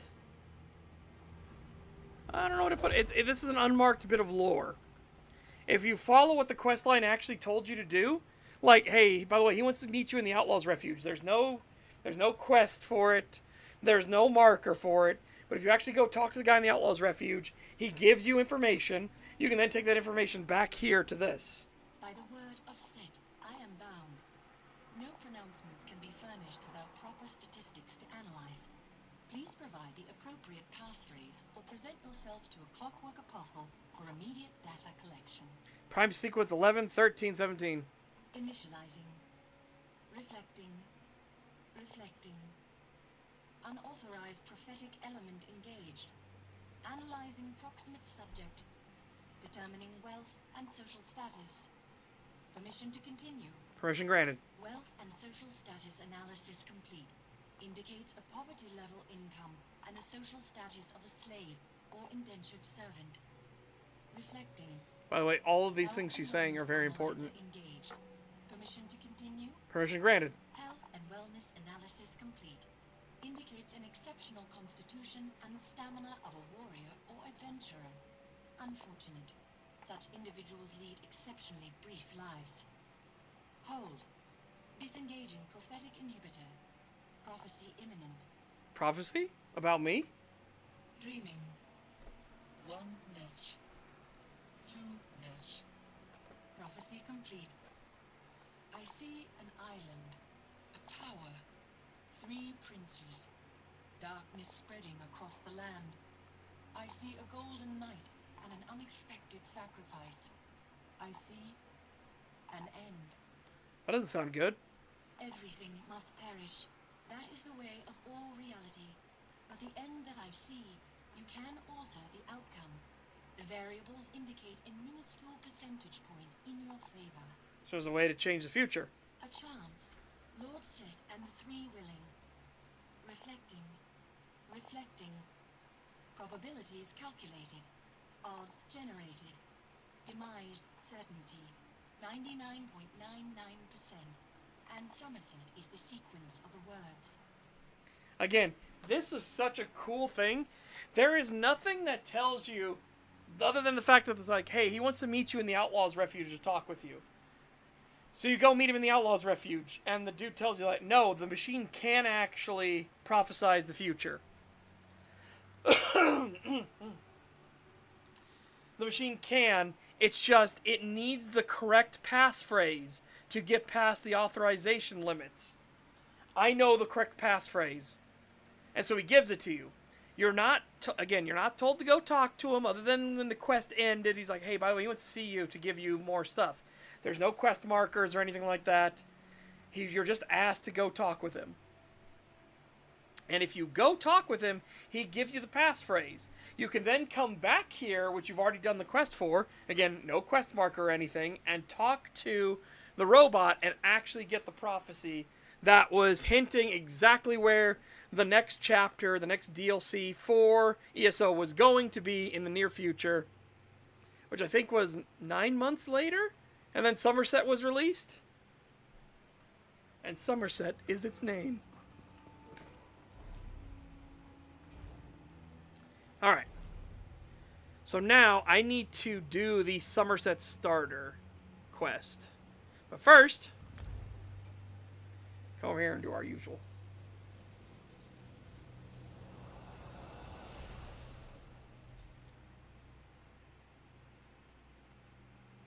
Let's go snowboarding now. Everybody's learning how. Do do do do do do do do do do do do do do do do do do. All right. Let's go snowboarding now. Everybody's learning how. God, that is such an old reference. That is such an old reference.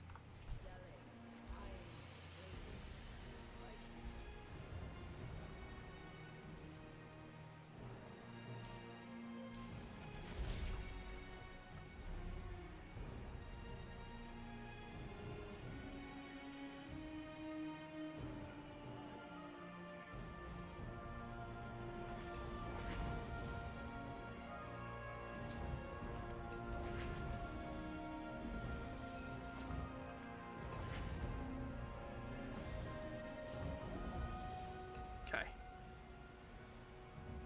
3 days.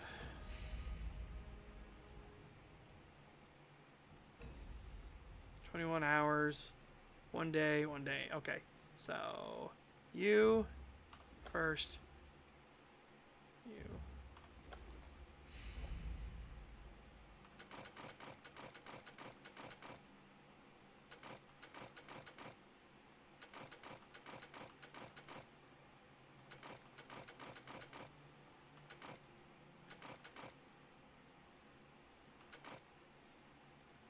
Okay.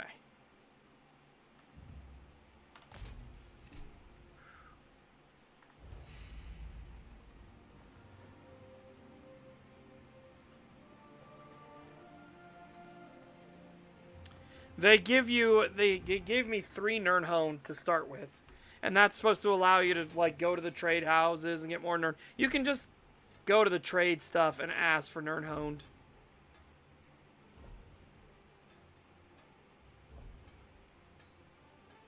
So just you, eh?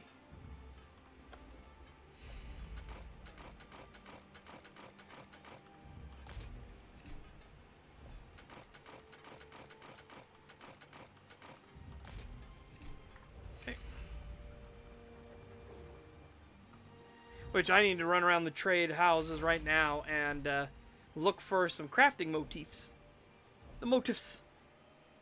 I need the motifs. Nothing.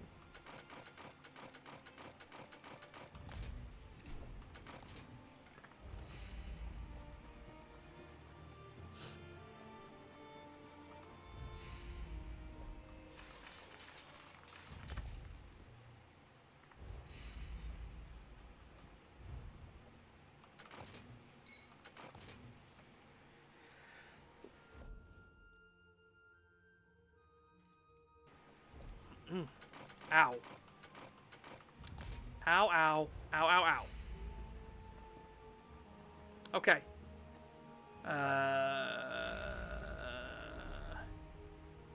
Okay. Outlaw's Refuge over here.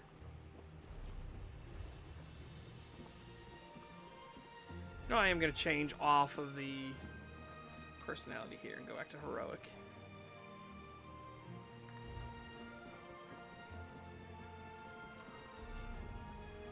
Oh, shit. There it is. Whee!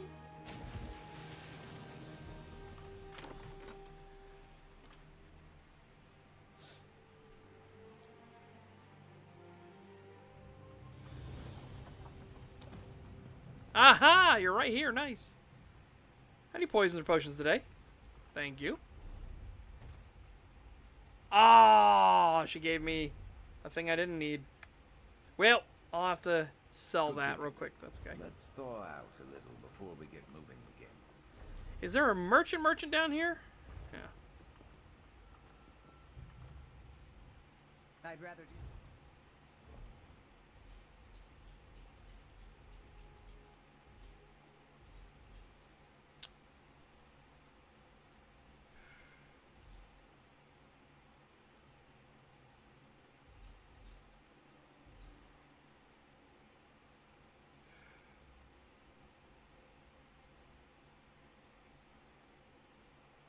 Okay. Alright. Nothing. Let's get our stuff from the bag. Oop, from the bags.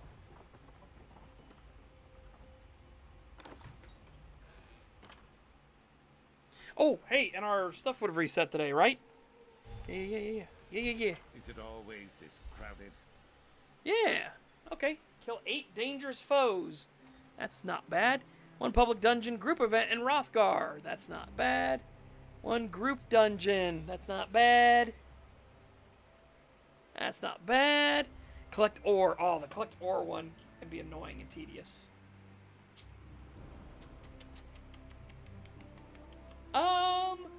Let's re-roll you. We're re-rolling you.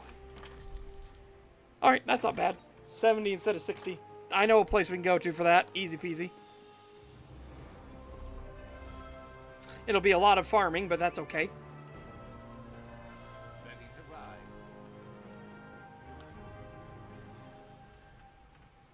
Okay, pull those writs. I need to pull these writs.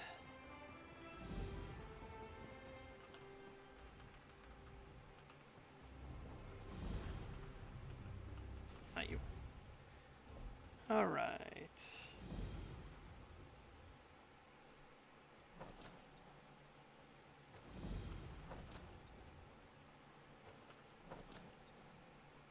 This will give us a bunch of money and the potential to get master craft writs, which we want.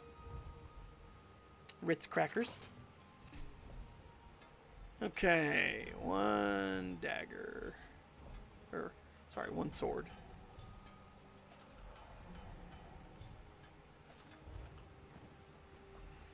And the more motifs you have, the more crafting motifs and styles, the more likely you are to actually get mastercraft stuff. Okay, I need 2 of these. And then 1 of these. Okay. This is making it so much easier, too, to just toggle on the quest thing and go.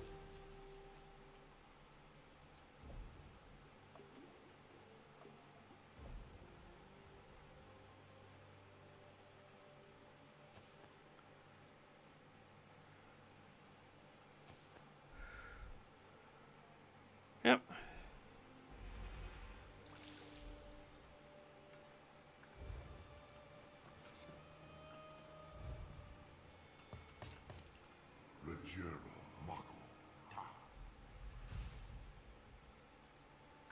Okay. Oh, missing recipe. Lil Moth garlic hagfish. Alright, well, time to go to the markets and see if anybody's got them.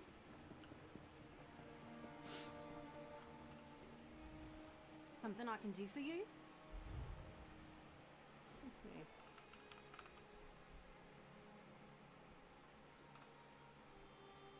Oh, look at that. 43. 43. 43. Oh, my God. It break the bank. Break the bank on me, why don't you? Oh, that 43 gold. Oh.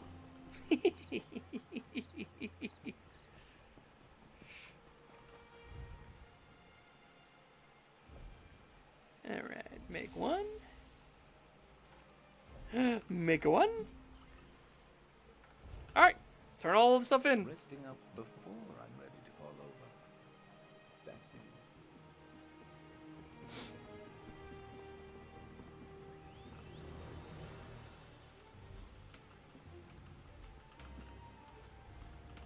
new. Ugh.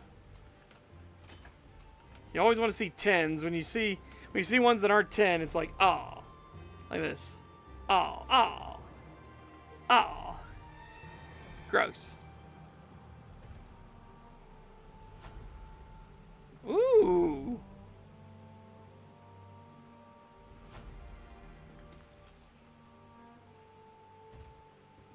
I don't know what that is.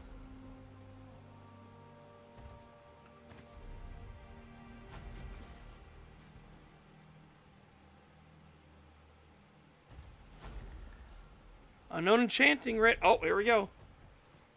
It's only a purple, though. Craft a truly epic glyph of power. A potion. Glyph of potion speed quality epic. Accept the contract.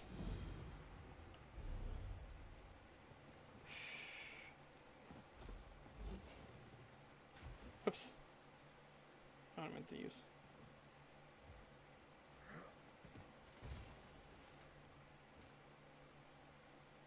Damn, recipe I already know.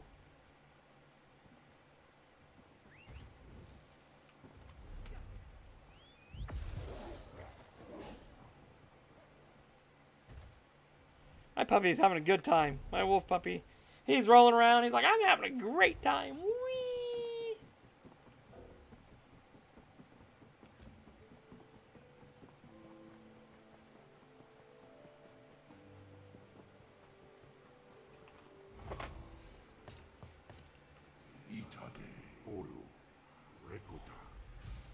Rekuta. Alright. Now I gotta go to Mournhold.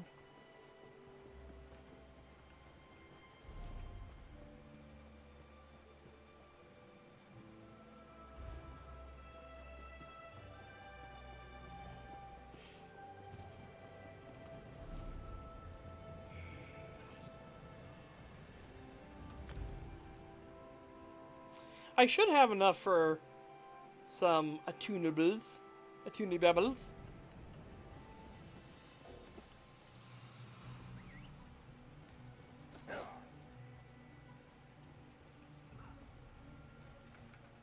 Yes, sir.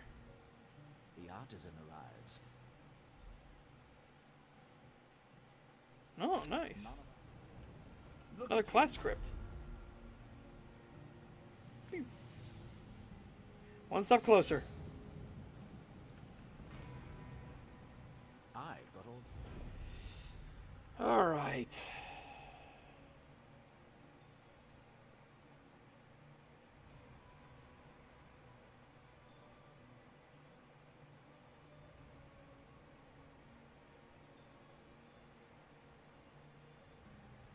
Ooh. Yep, I just did some writ work real quick. I got lucky and I actually got some writs.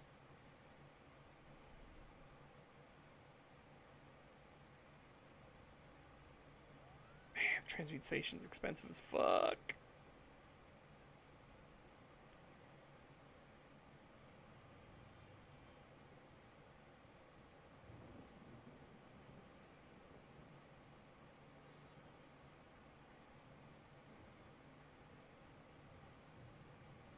I am tempted to get the hammer.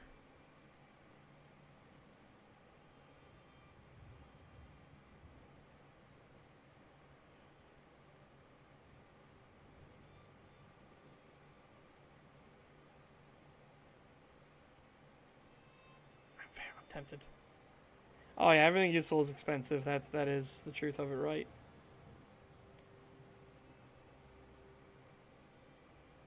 Because none of these are tunable.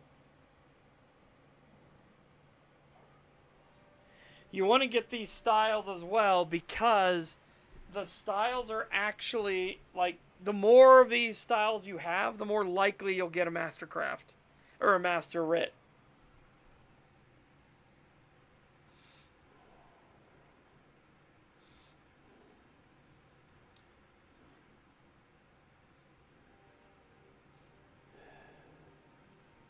Yeah, here's the tunable ones, 250s. I'm pretty sure I threw some writs in the bank. Excuse me. Where's the event vendor at? I didn't know they had an event vendor going.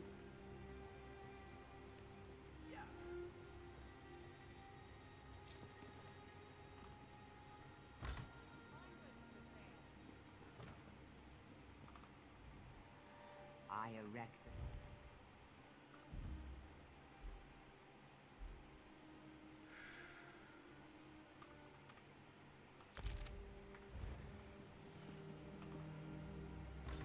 One's just outside Vivek. Okay, I'll head that way.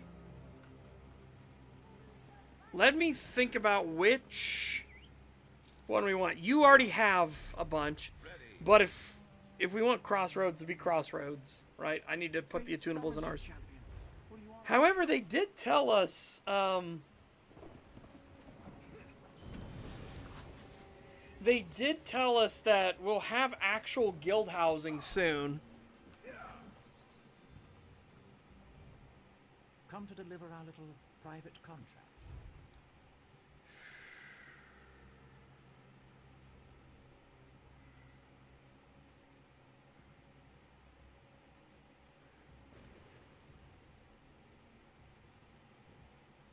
There's no jewelry station? Yeah, there's no jewelry station.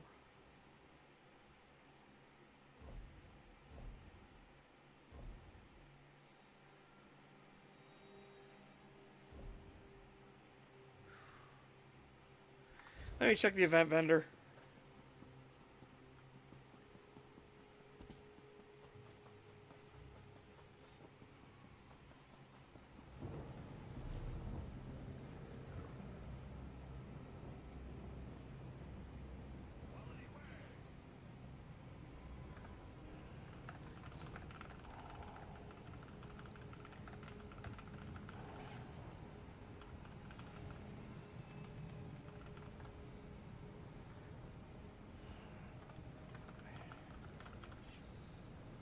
Alright, wait.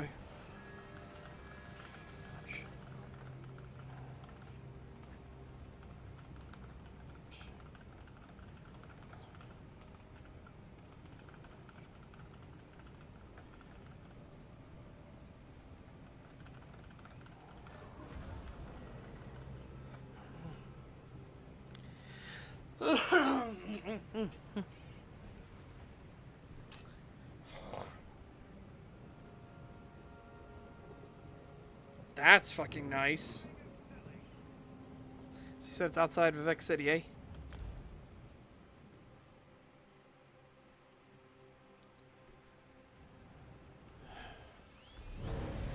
Can't even hear myself think here. Oh, wait a minute. I should also finish off my moons. Me moons. Pew, done.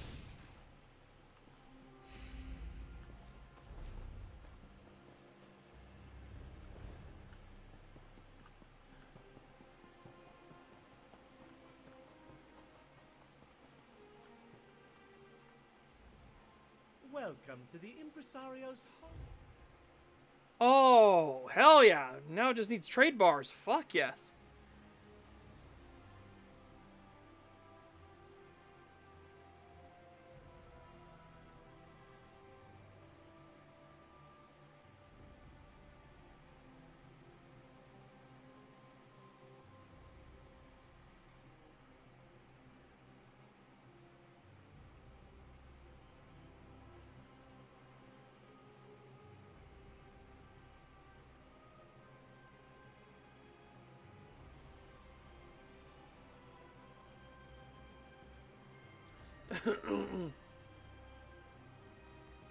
Okay.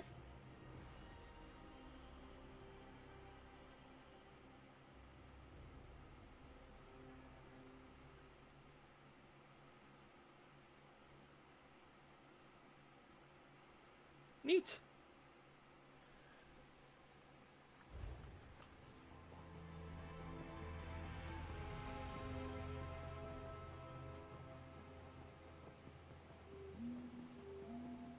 Okay.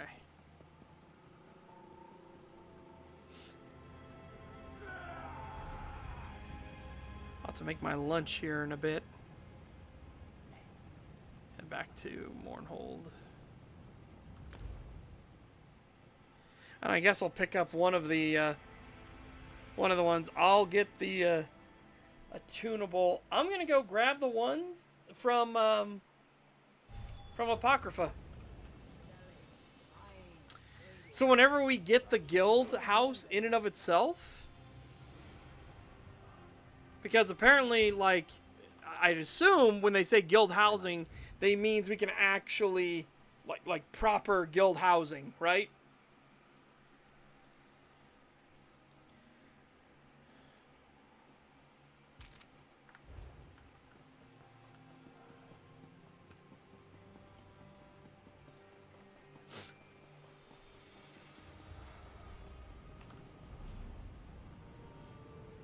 Apocrypha.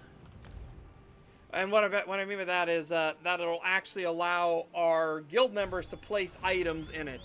So then if you place Order's Wrath down and I place the Shattered Fate set, you know what I mean? That's pretty good for a few builds. And we can keep going from there. I'll attune some other, like, Night Mothers and things like that at some point.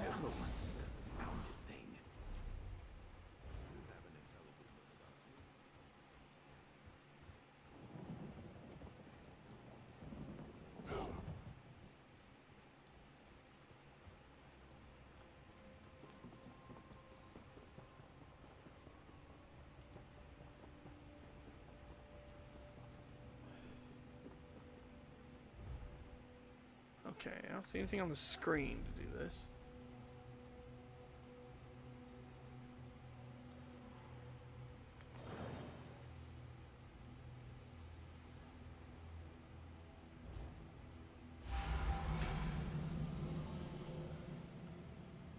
Okay.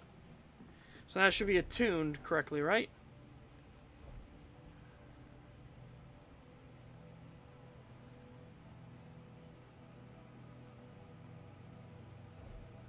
I hope so. I hope so. Let's go to my house. The one we're actually going to use for... We'll use for the actual guild, right? Yeah, now it's furniture. Good, good, good, good.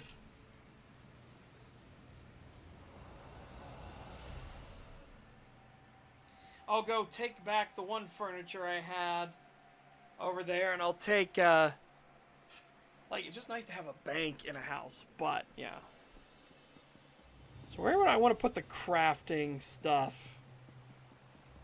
But, you know, this one would obviously, like, this is obviously a really good place to use for a guild house, right? Like, holy shit, the amount of space we have to work with. Where would I want to put the crafting? I feel like I'd want the crafting in a decent spot.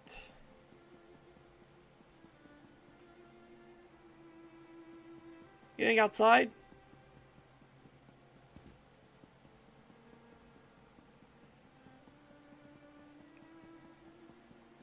Oh yeah, it's not big enough for like multiple crafting stations.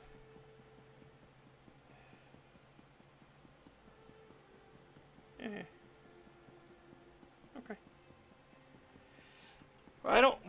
You won't need the crafting stations to be accessible quickly or easily. That would be stuff more like bankers and merchants and things like that. So I would put like the merchants and things like that down here for, you know, house guests. So you could get to them, boom, boom, boom, quick and easy. Yeah.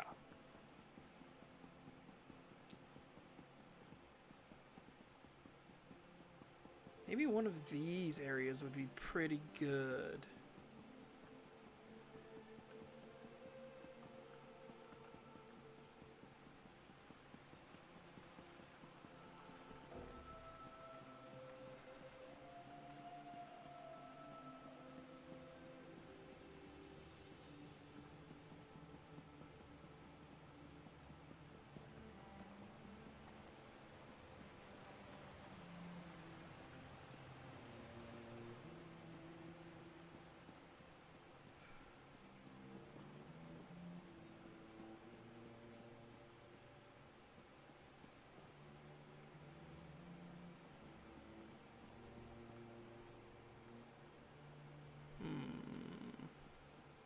Oh. There's an ant.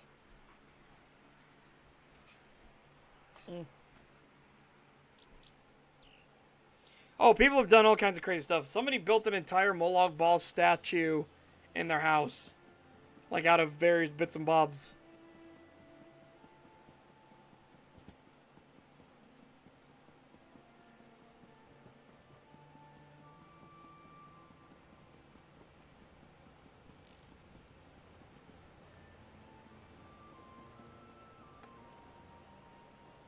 Okay, this is now. This would be a bit too much. It forced people all the way down here, but still fun. So let's put it...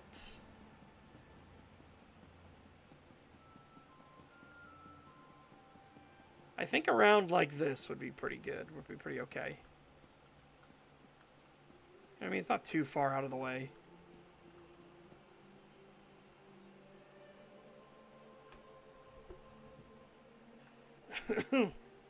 No, I doubt it. There are some limitations.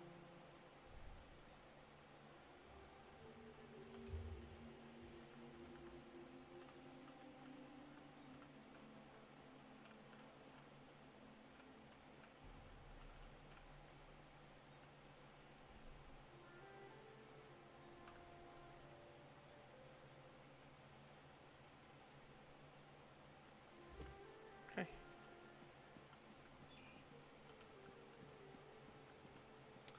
We'll see about making it like more interesting when we get a bunch of them. But I think maybe keeping like Shattered Fate in one area, Order's Wrath in one like little cluster, so on and so forth, and then having some here along the middle too would be good.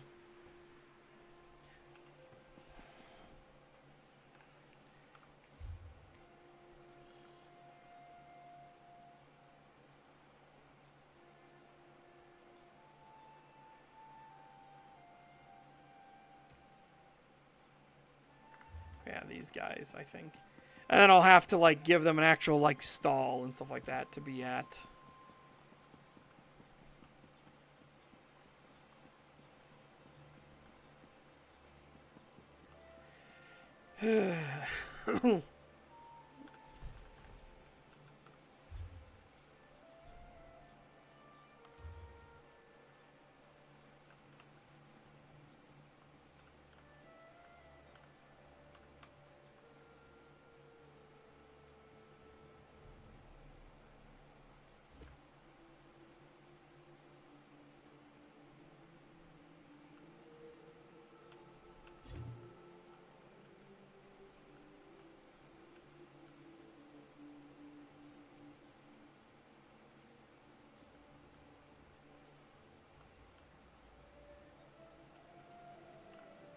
Just a little bit of wandering.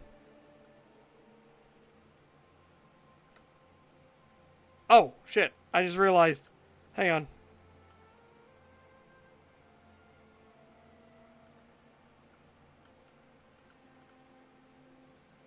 How do I get rid of this? Hang on a second. I realized I fucked up.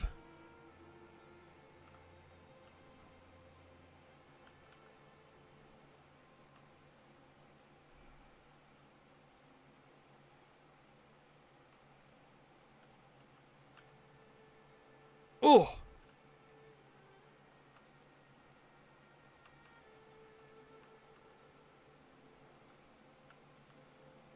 Okay. Oh, no. Shit.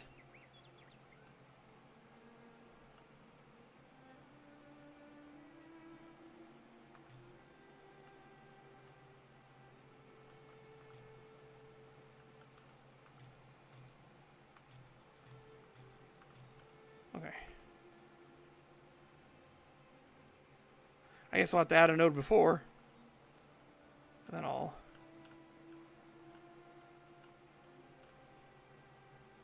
place that like here. Edit node.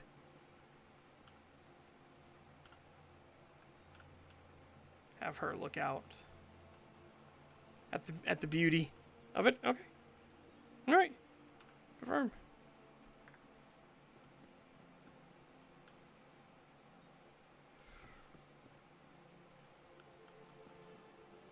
Oh, I didn't realize it was going to be that quick. Is there no, like, wait times on this? Hold on.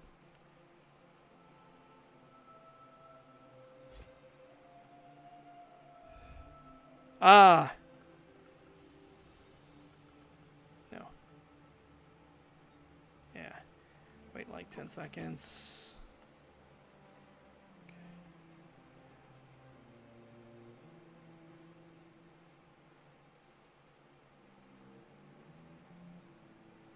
3 seconds.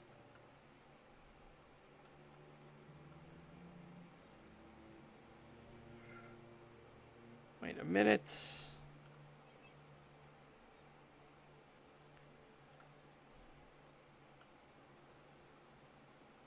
Okay. There we go. Confirm.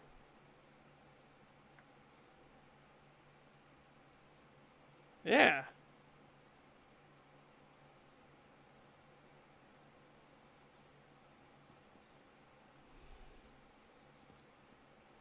Nice. Just something a little subtle.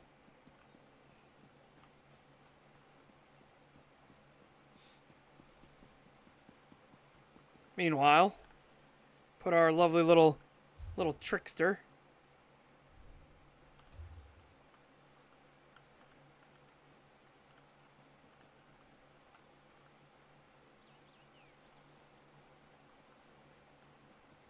I want to find a good spot for her. Like, I'm thinking like hair out of the way, you know what I mean? Or like in a little side. Whoop. No, yeah, we'll do just here. She's just here on the perch. And then I'll have to fill some boxes and stuff like that in. Link.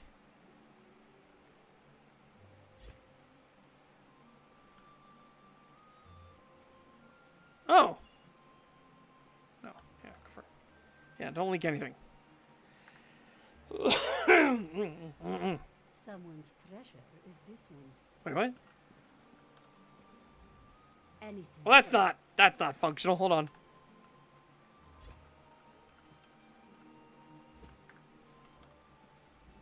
This one works a special kind of alchemy. Theft to go. Yeah, that works better. Okay.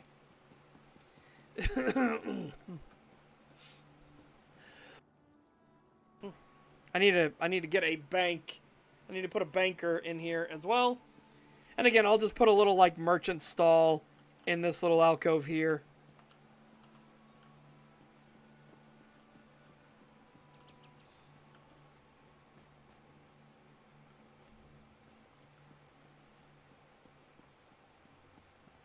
I think we'll put our banker like here. And then have like a bunch of storage stuff in that little in this little section.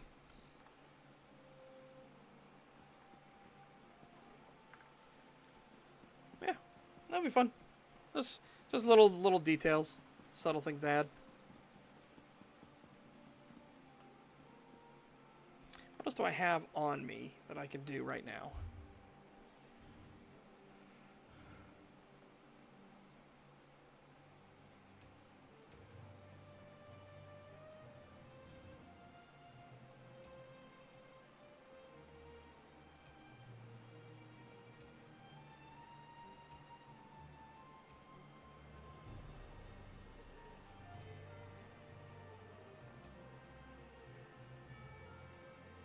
Oh, veteran modes. I need to start going through the veteran modes.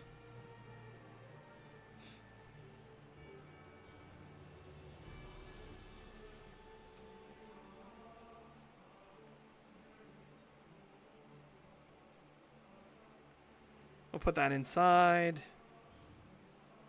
Chandelier inside.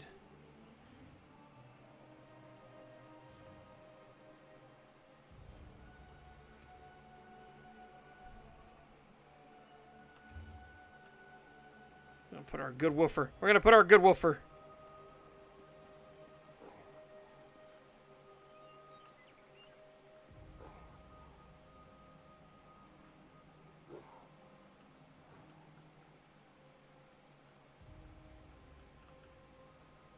Actually, you know what? We should put him up here. Because I'm gonna put the pup with him.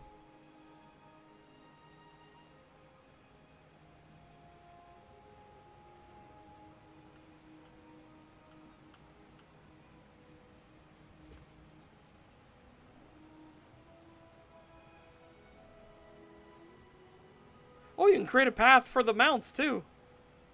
Hell yeah.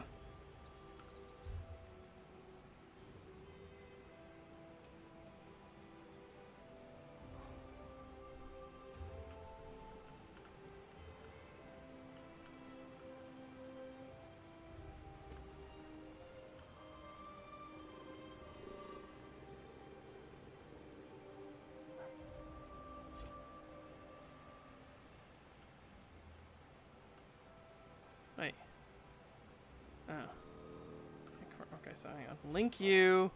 Child, there we go. Confirm. Create a path.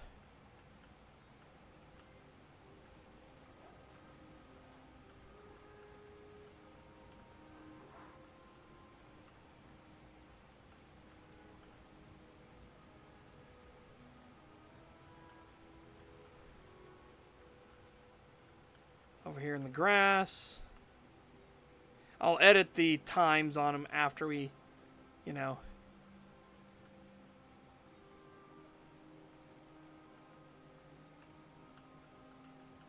Go over here and look up at the...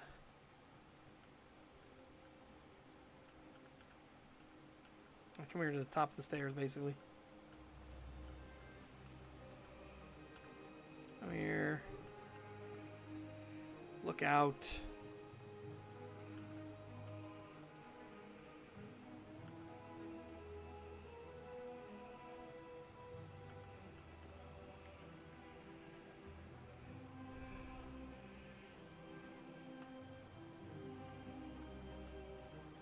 Okay.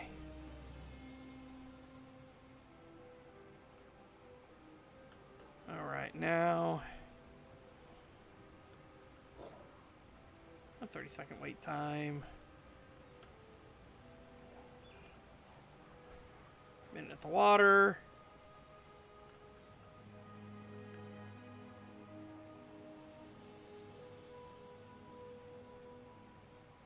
There's just like a thing in between.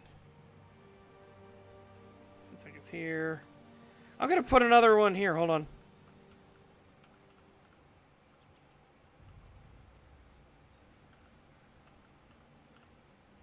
Here, 0. Jog up it. Oh, I see. I see. It has to be to this one. Okay. So we're going to jog up this one.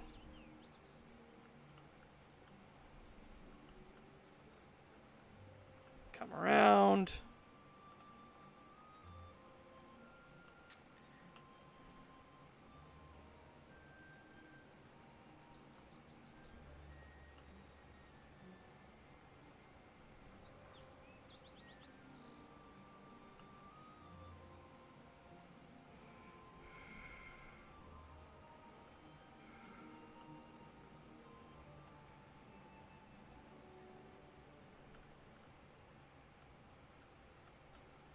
Okay. Let's see.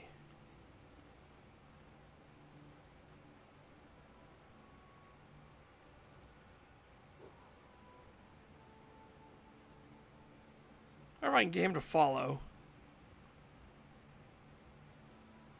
As I linked him.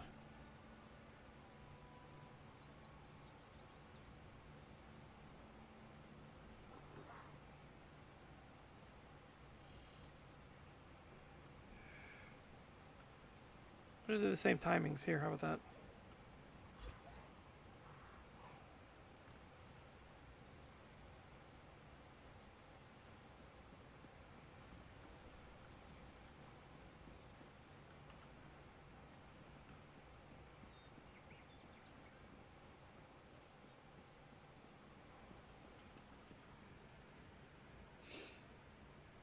Yeah, okay. Again, none of that all that meaningful. I'm just having fun. I'm just having fun, derping around with stuff.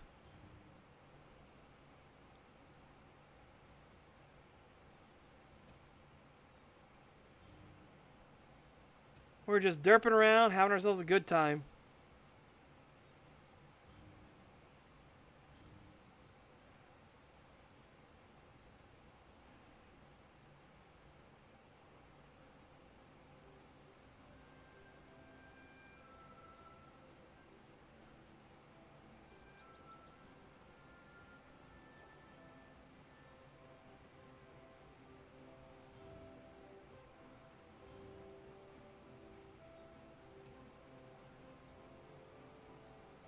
Torch implement. Yeah, that's not happening. I should go pick up my stuff from the one house.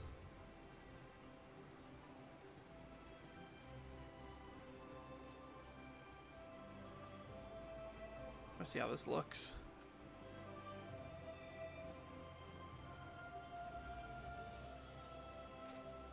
doesn't look so bad.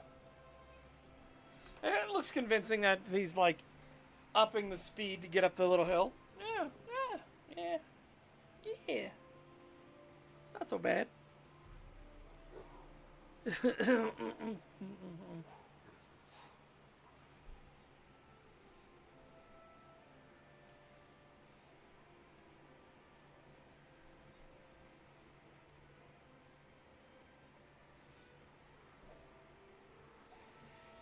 Alright, I need to figure out what the starter quest line is for Somerset.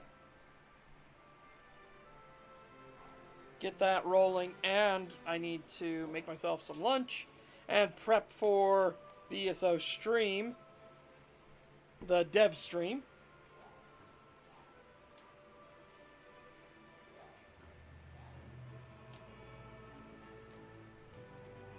Which they said has drops enabled on it.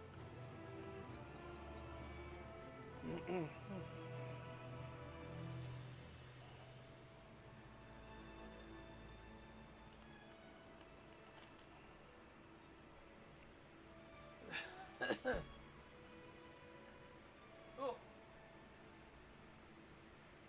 Alright. I need to see if he scampers back up the other way.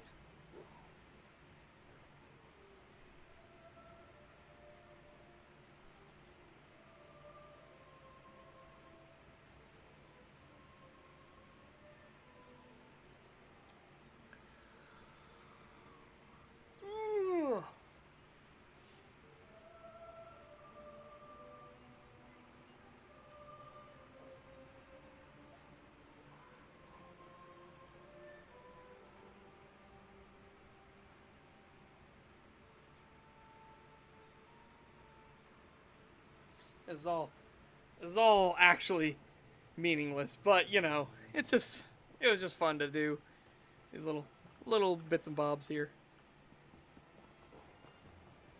Wish I could pet my woofie. I want to pet my little pupper. All right. So let's see. What is the ESO Somerset Prologue quest?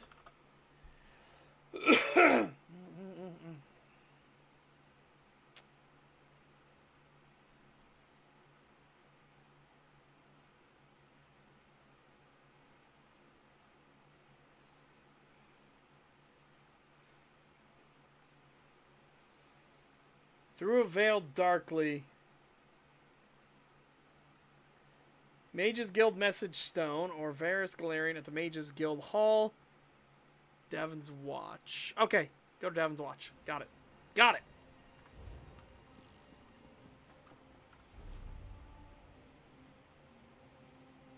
Oh, yeah, I forgot it shows you that first.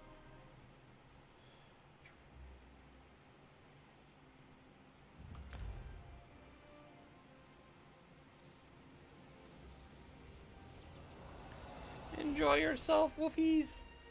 I'll see you out in the field. Whoop, whoop, whoop, whoop, whoop, whoop, whoop.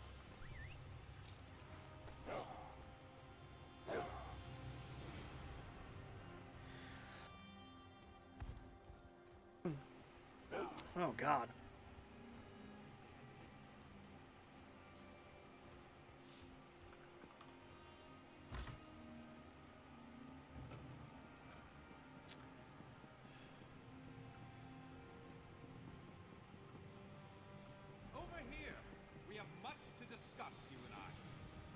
Oh, he's up top. Yeah, yeah.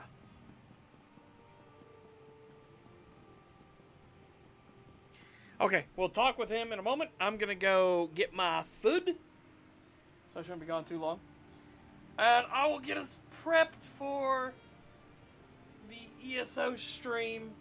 So we can see what the devs have planned for us. Yeah. BRB un momento.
Finally!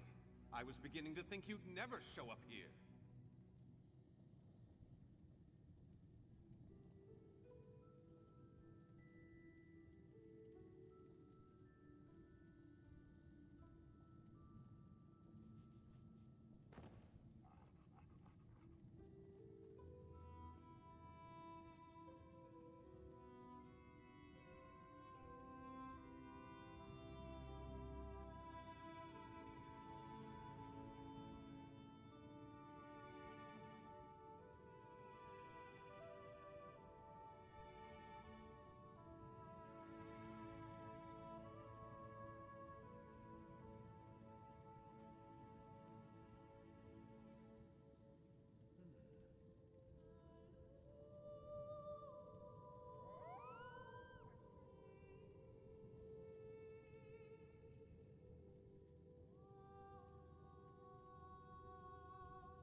I exist.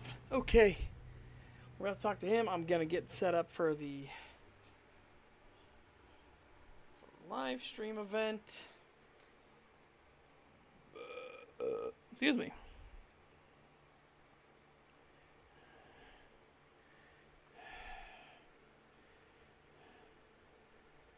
Good, I'm still logged in. All right.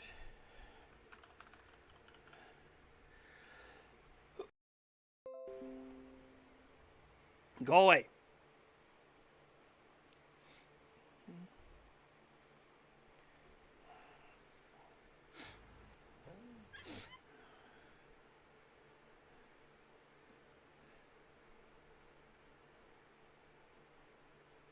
Wait, what? Hang on, did they update it? Hang on. That says... Oh, it's March 31st. Yeah, that was way old. Okay, hold on. Okay. So... Tune in, twitch.tv/Bethesda at 1 p.m. Eastern Time on May 20th. They pushed it back. It's not today. It's not today. It's tomorrow. Ah! Damn it. Damn it, damn it, damn it, damn it, damn it, damn it. Oh well, that's fine. Oh my god. Nothing to worry about then. I just means the stream will end a little earlier than I thought. Boo. Boo. Hiss. Boo. Alright. That's fine. That's fine. I messed up. I'll just put it down to I messed up.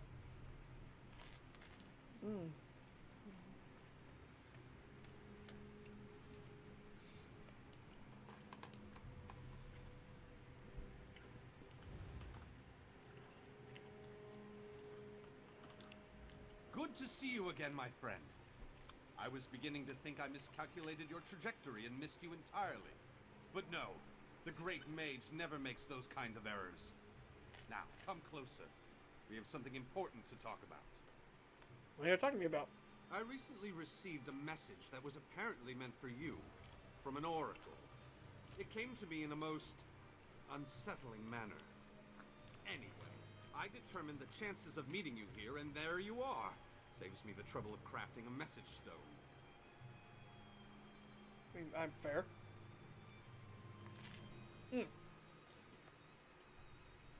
Tell me about this message. Well, I was about to portal to Alinor for a proper meal, but since you're here now, we might as well discuss that message. It came from Mari, an oracle of the weird. I usually avoid soothsayers, but Mari possesses a genuine talent. And the oracle mentioned me by name? Down to the last syllable. Her predictions are open to interpretation, but what she said made me uneasy. A web of trouble. The island that went away, 3 dark princes, and your name. After that, she stopped responding to my projections. What does all that mean? It means you need to find the oracle and make sure she's all right. I enchanted a small boat to take you to an isolated part of Bankarai, near her last known location. And take this medallion of summoning. Use it to call upon me if the need arises. I'll go and check on the oracle, Marie. As it so happens, the great mage knows a great deal about a great many things. What else can I tell you before you go? Why did the oracle message make you uneasy? Uneasy? Well, I don't believe that's the word I used. Nevertheless, her prophetic verses tend to be loquacious and hauntingly beautiful. This one was terse. It mentioned trouble of some sort, a vanishing island and dark princes, probably Daedra. So what do those things mean? Well, trouble could mean almost anything, though nothing good. The island could refer to Artaeum, the home of the Sigic Order. It disappeared more than 300 years ago. And I have heard rumors about some sort of Daedric alliance. Why should specifically mention me? You'll have to take that up with the Oracle. I suppose you figured into her vision, or whatever it is that spawns her prognostications. If this message came from anyone else, I'd say it was some sort of ruse. Mariv, however, is the genuine article. Tell me more about the Oracle Marie. Oracle Mariv belongs to the Weird, a sisterhood of witches that revere the natural world. Mariv started receiving visions at a young age. Over the years, she has provided the Mages Guild and the Sijic Order with warnings we could act upon. By the way, Hersing likes the weird. He likes the Sisterhood of the Weird. What kind of warnings? The usual sorts of dire predictions. Most recently, Mari foresaw the deaths of Kings Fulbert and Tamriel. She has an unusual knack, an ability to see into other realms as well as into possible futures. It makes her useful to the Sijic Order. If you think the Oracle's in danger, why didn't you bring her here? Believe me, I tried. Mariv has always been a loner, even more so than her fellow Wirises. She said she had more to do and that you would come to save her. So get to it! Go save the Oracle, and get her to tell you more about her vision. What does Enchanted Boat do exactly? Surely you can puzzle that one out on your own. It will take you exactly where I told it to go. But the magic isn't permanent. Best get a move on. You don't want to be on that tiny boat in the middle of the ocean when the spell wears off. Alright, give me the Enchanted Boat and I'll be off. Give you the... What? Do you think I have a boat in my pocket? That it folds up and fits in your backpack? Ridiculous! It's nearby on the docks. I'll mark the location on your map. Did this give you any ideas, though, Galarian? Did it give you any ideas? What did I do with the Medallion of Summoning again? I did get the name the Oracle provided me with right, didn't I? I've magicked the medallion so that you can use it to call me to your location, provided the need is great and I'm not otherwise occupied. Be sure to save it for a special occasion. Alright.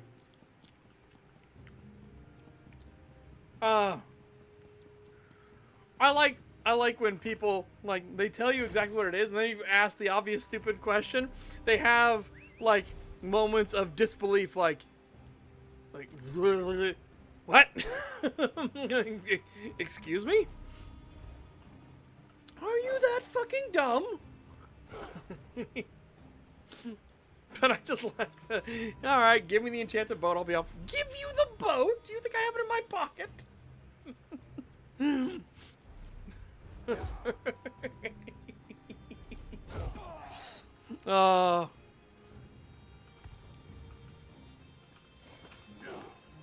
Alright, enough talking. Give me the boat.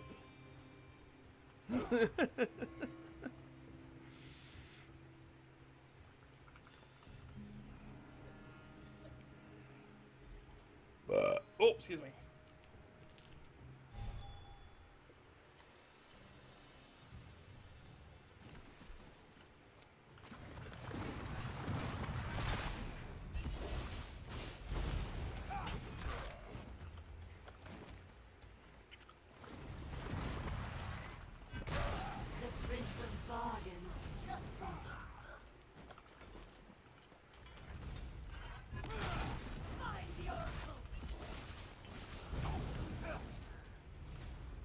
Nope. First these Daedric aberrations and now you? What trouble has Oracle Mariv dredged up this time? Dennis Galarian sent me to make sure the Oracle was alright. The Great Mage? That doesn't surprise me. He's always had a peculiar fascination with Mariv's talents. My sister prefers her solitude, but we come by occasionally to check on her. When I arrived, the Daedra were everywhere, but Mariv wasn't here.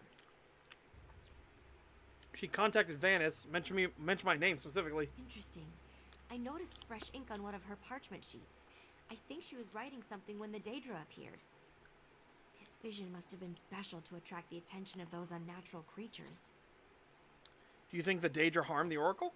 Perhaps, but there's no evidence of violence here. No, I think she sent her message and escaped to a place of safety.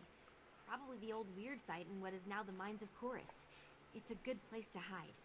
Seek Mariv there. I love the Mines of Chorus and try to find the Oracle. Be careful. Those old Oh, my sisters, what occurred here? Alright. Get back on the boat. I got it. Get back on the boat.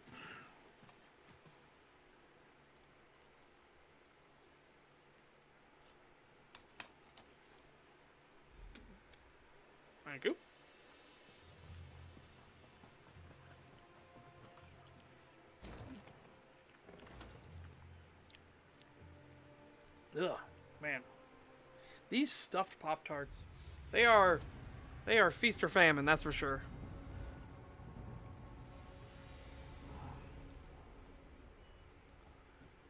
Oh no! What zone was that in?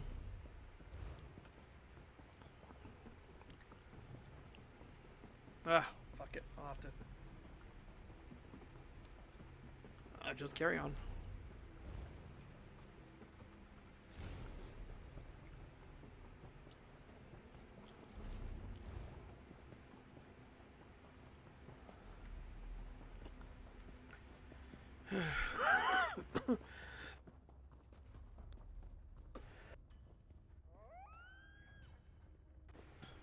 Oh, sorry about that.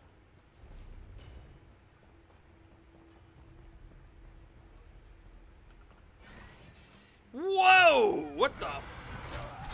Let's make this quick.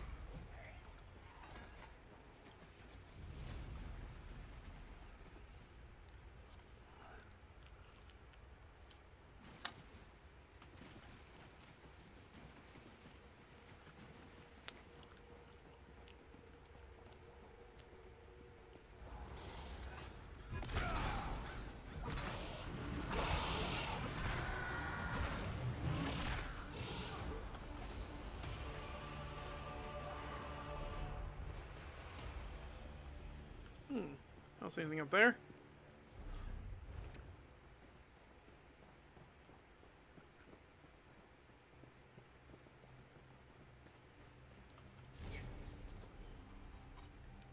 Oh, fuck.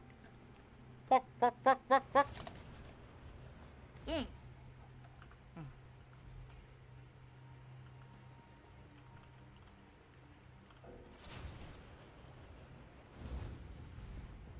The summoning worked perfectly, as I knew it would.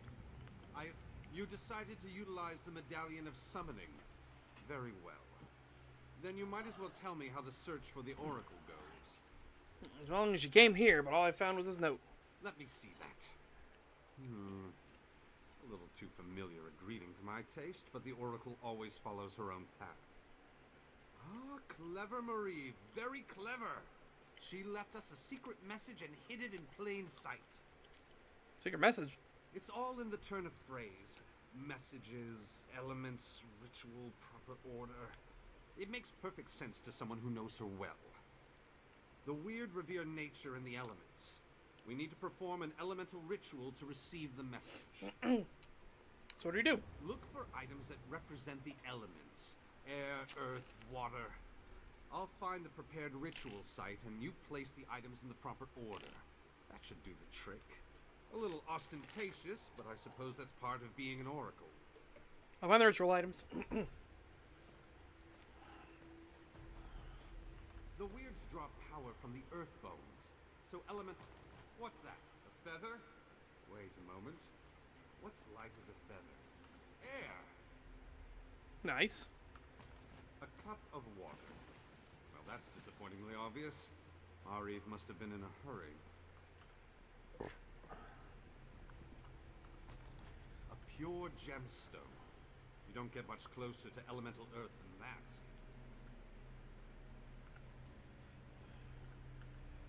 Weird rituals are complicated. Just place the items in the proper bowls. Well, that looks like greenery. That looks like stone. Gemstone.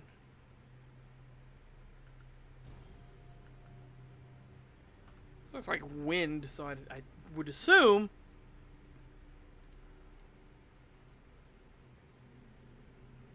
Oh. Okay, not that.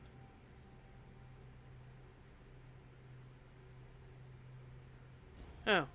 I guess not. And I get, like, again, I guess this does fit better for air. Ah, something is happening. This is the prologue to Somerset. Master Varnus, is that you? You're the one I saw in my vision. I knew you'd be able to puzzle out my clues. But listen, I haven't much time. Where are you? The Chaos Bringers, they caught me.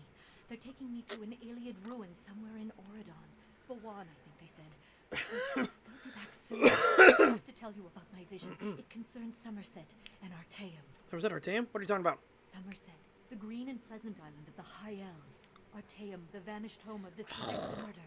Both are caught in a dark and terrible web. I saw it. My visions. They aided the Sigics in the past. Now, others seem interested. Where are these others? Servants of the Dark Princes. They want to use my gift. Get me to reveal the location of Artaeum. You need to help me.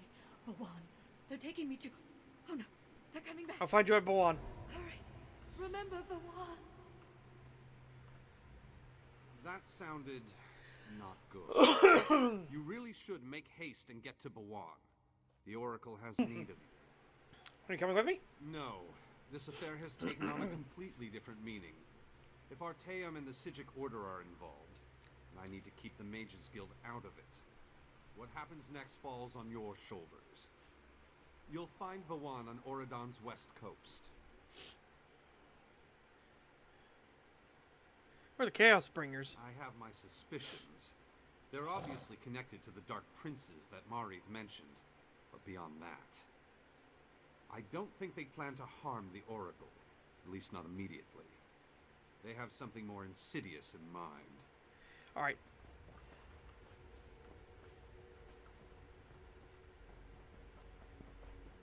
Travel via the enchanted boat. Well, that's where I'm going. I talked to them, but I feel like there's a point where it's like, okay, there's obviously, you know, haste. We need to go now. No thoughts, head empty. Let's go.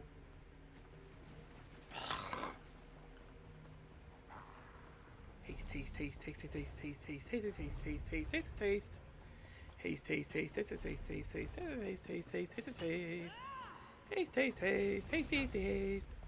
Ow. Burn my biscuits.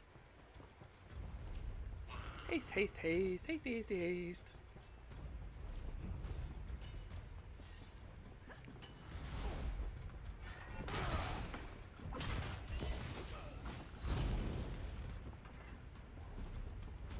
Should be close enough.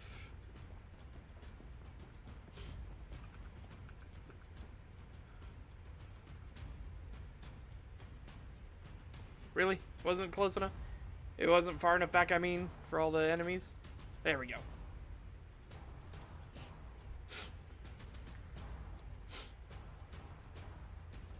I never did the prologue quests, because the prologue quests weren't really a thing for when I was playing. But I stopped right before Greymoor.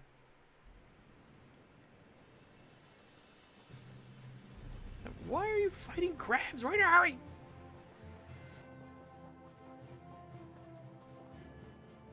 This looks nice and inviting.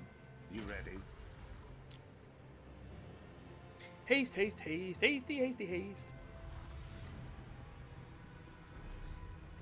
Oh, all the way down there, eh? Okay, well.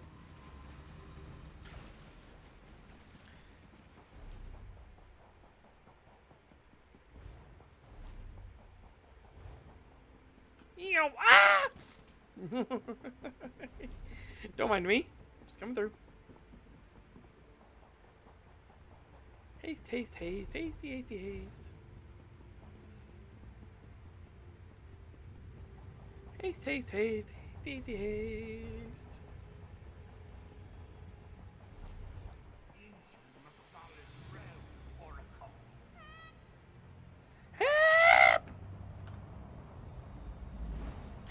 No, I just dive right in. Wow!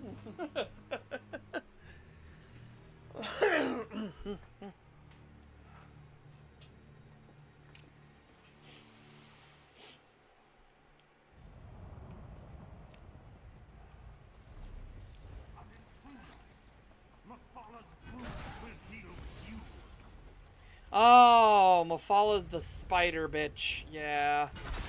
Let's see if we can remedy that. Spider bitch. Spider bitch. Spider bitch. Spider bitch. Spider bitch. A willing sacrifice. Very well. Step forward and die.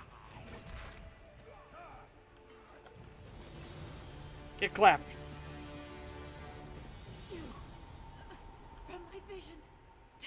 short. The Dark Princes have almost achieved their goal. Mafala believes she can reach Artaeum through me. These bindings, Mafala's magic, infuses the webs that... Haste, haste, haste, hasty, hasty, haste.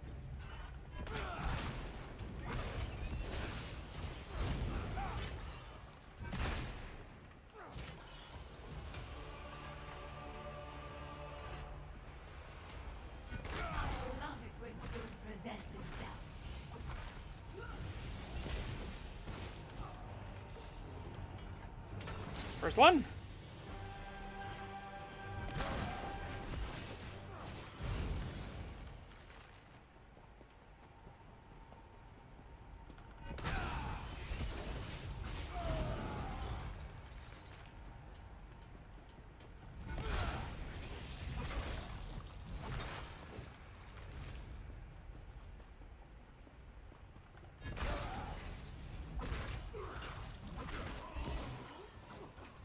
Oh my god.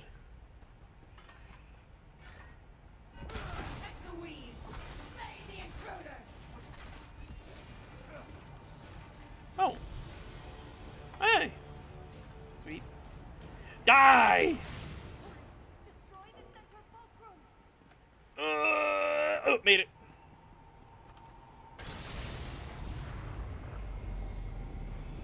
I can use the residual magicka to open a portal. Vanus always said I should visit Skywatch one day.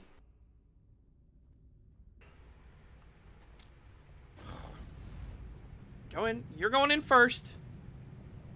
Good. I'm making sure you go out first.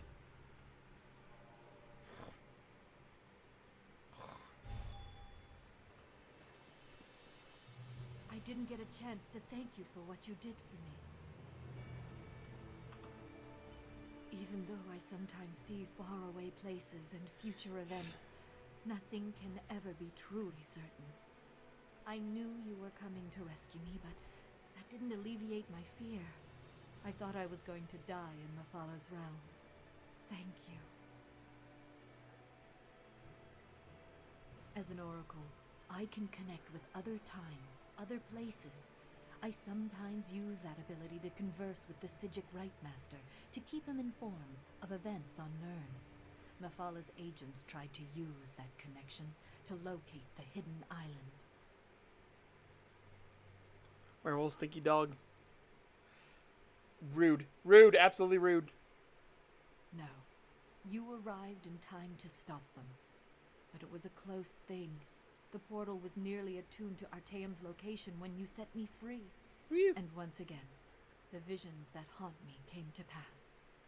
Same exactly. I have no idea. Just because I can sense the island and reach out to communicate with the Rightmaster doesn't mean I actually understand the magic they use.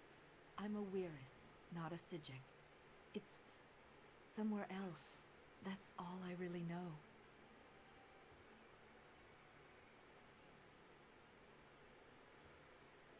Oh, everything I saw remains true. The Dark Princes continue to circle Somerset like vultures. Alright. Hi, Vanus. Come here. Not that I was overly concerned, but I see you were able to retrieve the Oracle. Care to tell me what happened? Mafala's realm. Easy to find Artaeum. Mafala? She must be one of the 3 Dark Princes in Mariv's prophecy. You stopped this attempt, but I fear Somerset and Artaeum are still in danger. I suggest we do. We? Because of the connection to the Psijic Order, I have to tread carefully. The Rightmaster, we don't exactly see eye to eye. You'll need to go to Somerset. Determine if the threat Mariv foresaw is imminent or a worry for another day.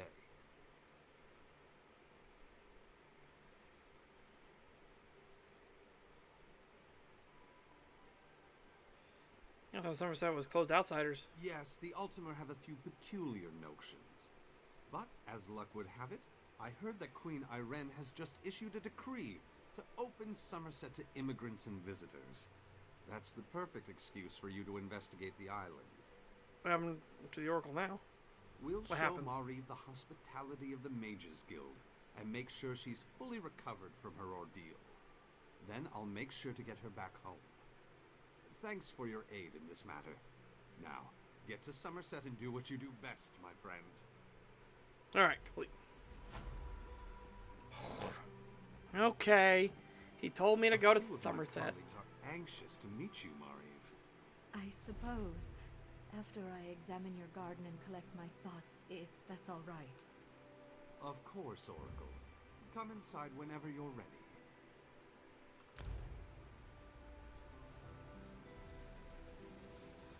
Let us leave. Whee! Ah, welcome to Somerset, everyone. Tis a beautiful, magical, fantastical place.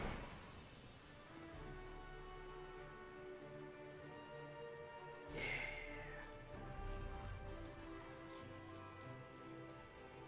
Now I just gotta do everything here in Somerset.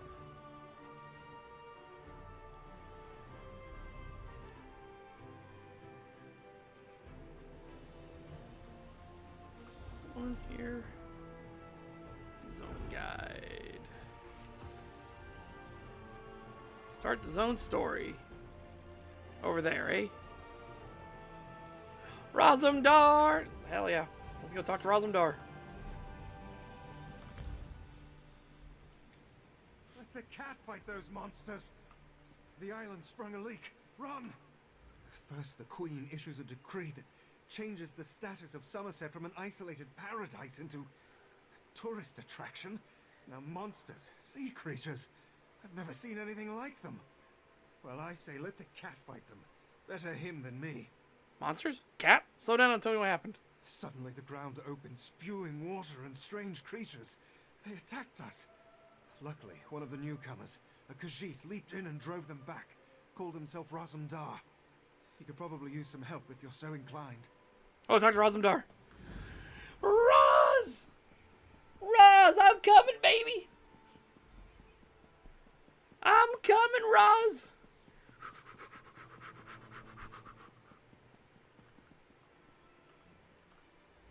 My friend, Raz is happy to see you, but surprised you didn't help me with these creatures.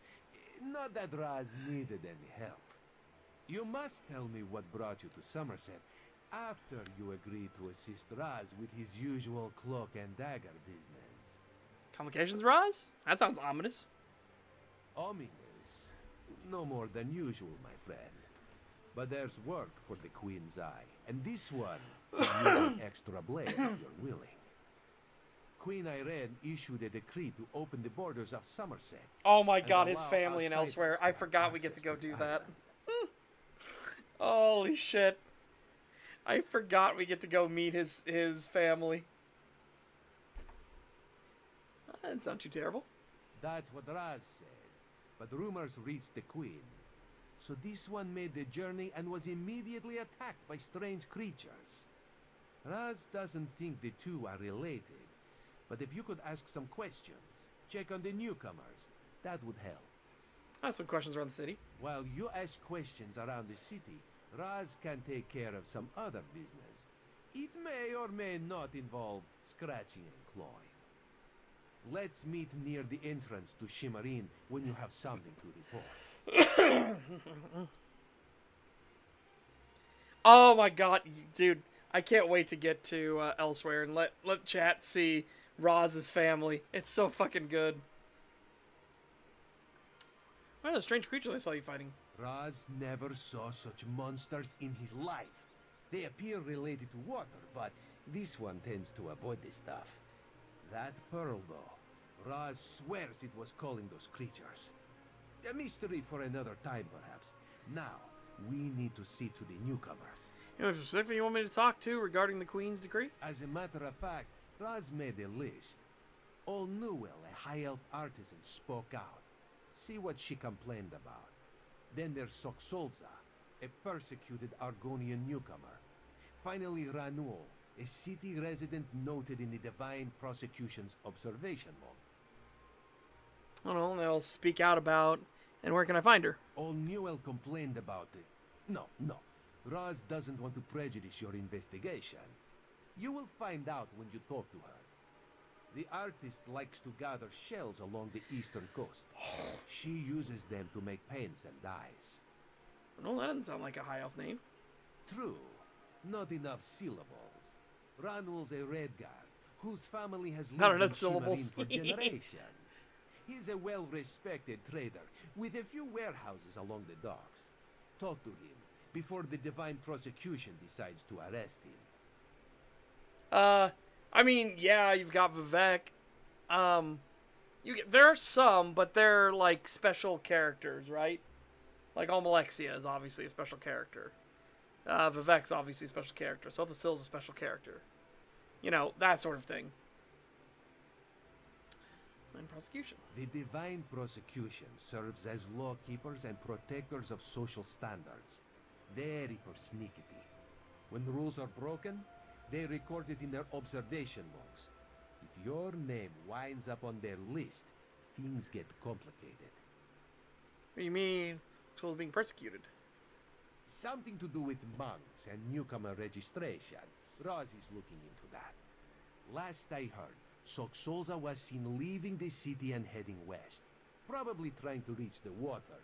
Lizards like water, yes? Not Roz. Roz hates the wet stuff. What's all that to do with the geyser and those creatures? Nothing at all. Unless you think they came to Somerset because of the Queen's decree. No, that would be ridiculous. Let's not lose focus. Just see what Old Newell, Soxolza, and Ranul have to say about newcomers and the mood in Shimarin. What do you expect me to learn by talking to these people? We need to confirm these rumors or else put an end to them. Everyone should be pleased with the Queen's decree. Opening the border shows progress, yes? However, if any of her loyal subjects reject progress, well, Raz needs to know that too. Alright, I'll go talk to him. I'll talk to him. You ask questions around the city, Raz can take care of some other business. It may or may not involve scratching and clawing. Anything I should know about Let's meet near the Shimarine entrance before I head to out? Shimarine. Let's cut him off. Raz knows very little about city ordinance, how to tell the difference between mead and ale, so let's avoid those topics, yes? Otherwise, this one knows all about the Queen's decree and the initial reaction of the nobles and king lady. Oh my god, you can ask who are you again? Oh my god. I almost want to know what he says if you ask that question, knowing all the misadventures you've been on multiple times and multiple different storylines now.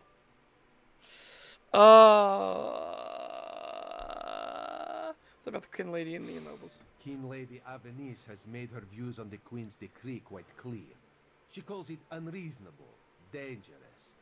A few of the city's nobles have sided with the King Lady, as has the new Oldark at the monastery. My queen permits discussion, to a point. Yeah, exactly. I agree, Rapar. Opposes the Queen's decree? She has spoken against it. Now Raz needs to know how far she will go to defy the will of the Queen.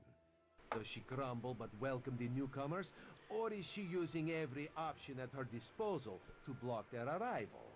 Raz will find out, with your help. I almost want to ask so badly, but it wouldn't fit in character. Like, who are you again? It's like, that would be so mean to Roz. Okay. Okay. Chat? Unfortunately, I'm going to have to leave you now. I must leave. I'm going to go out on a walk. Hopefully I've taken it. Oh. Whoop. Oh.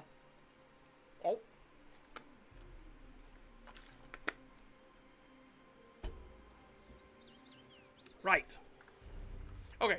I'm going to leave you guys here now. We'll continue Somerset proper tomorrow. I probably won't do a reading tomorrow. Like I said, the reading took a long time today because we finished I finished an entire chapter rewrite. So, you know, we had a lot to go through. I'll probably hold off on the reading for tomorrow, and we'll see how far into Chapter 7 rewrite I get. In the meantime, though, chat, hope you guys take care. Have a fantastic day. Stay safe and healthy. Get figure ripped. I will see you back here tomorrow. And I don't know what we'll watch for Saturday Showtime. I don't know.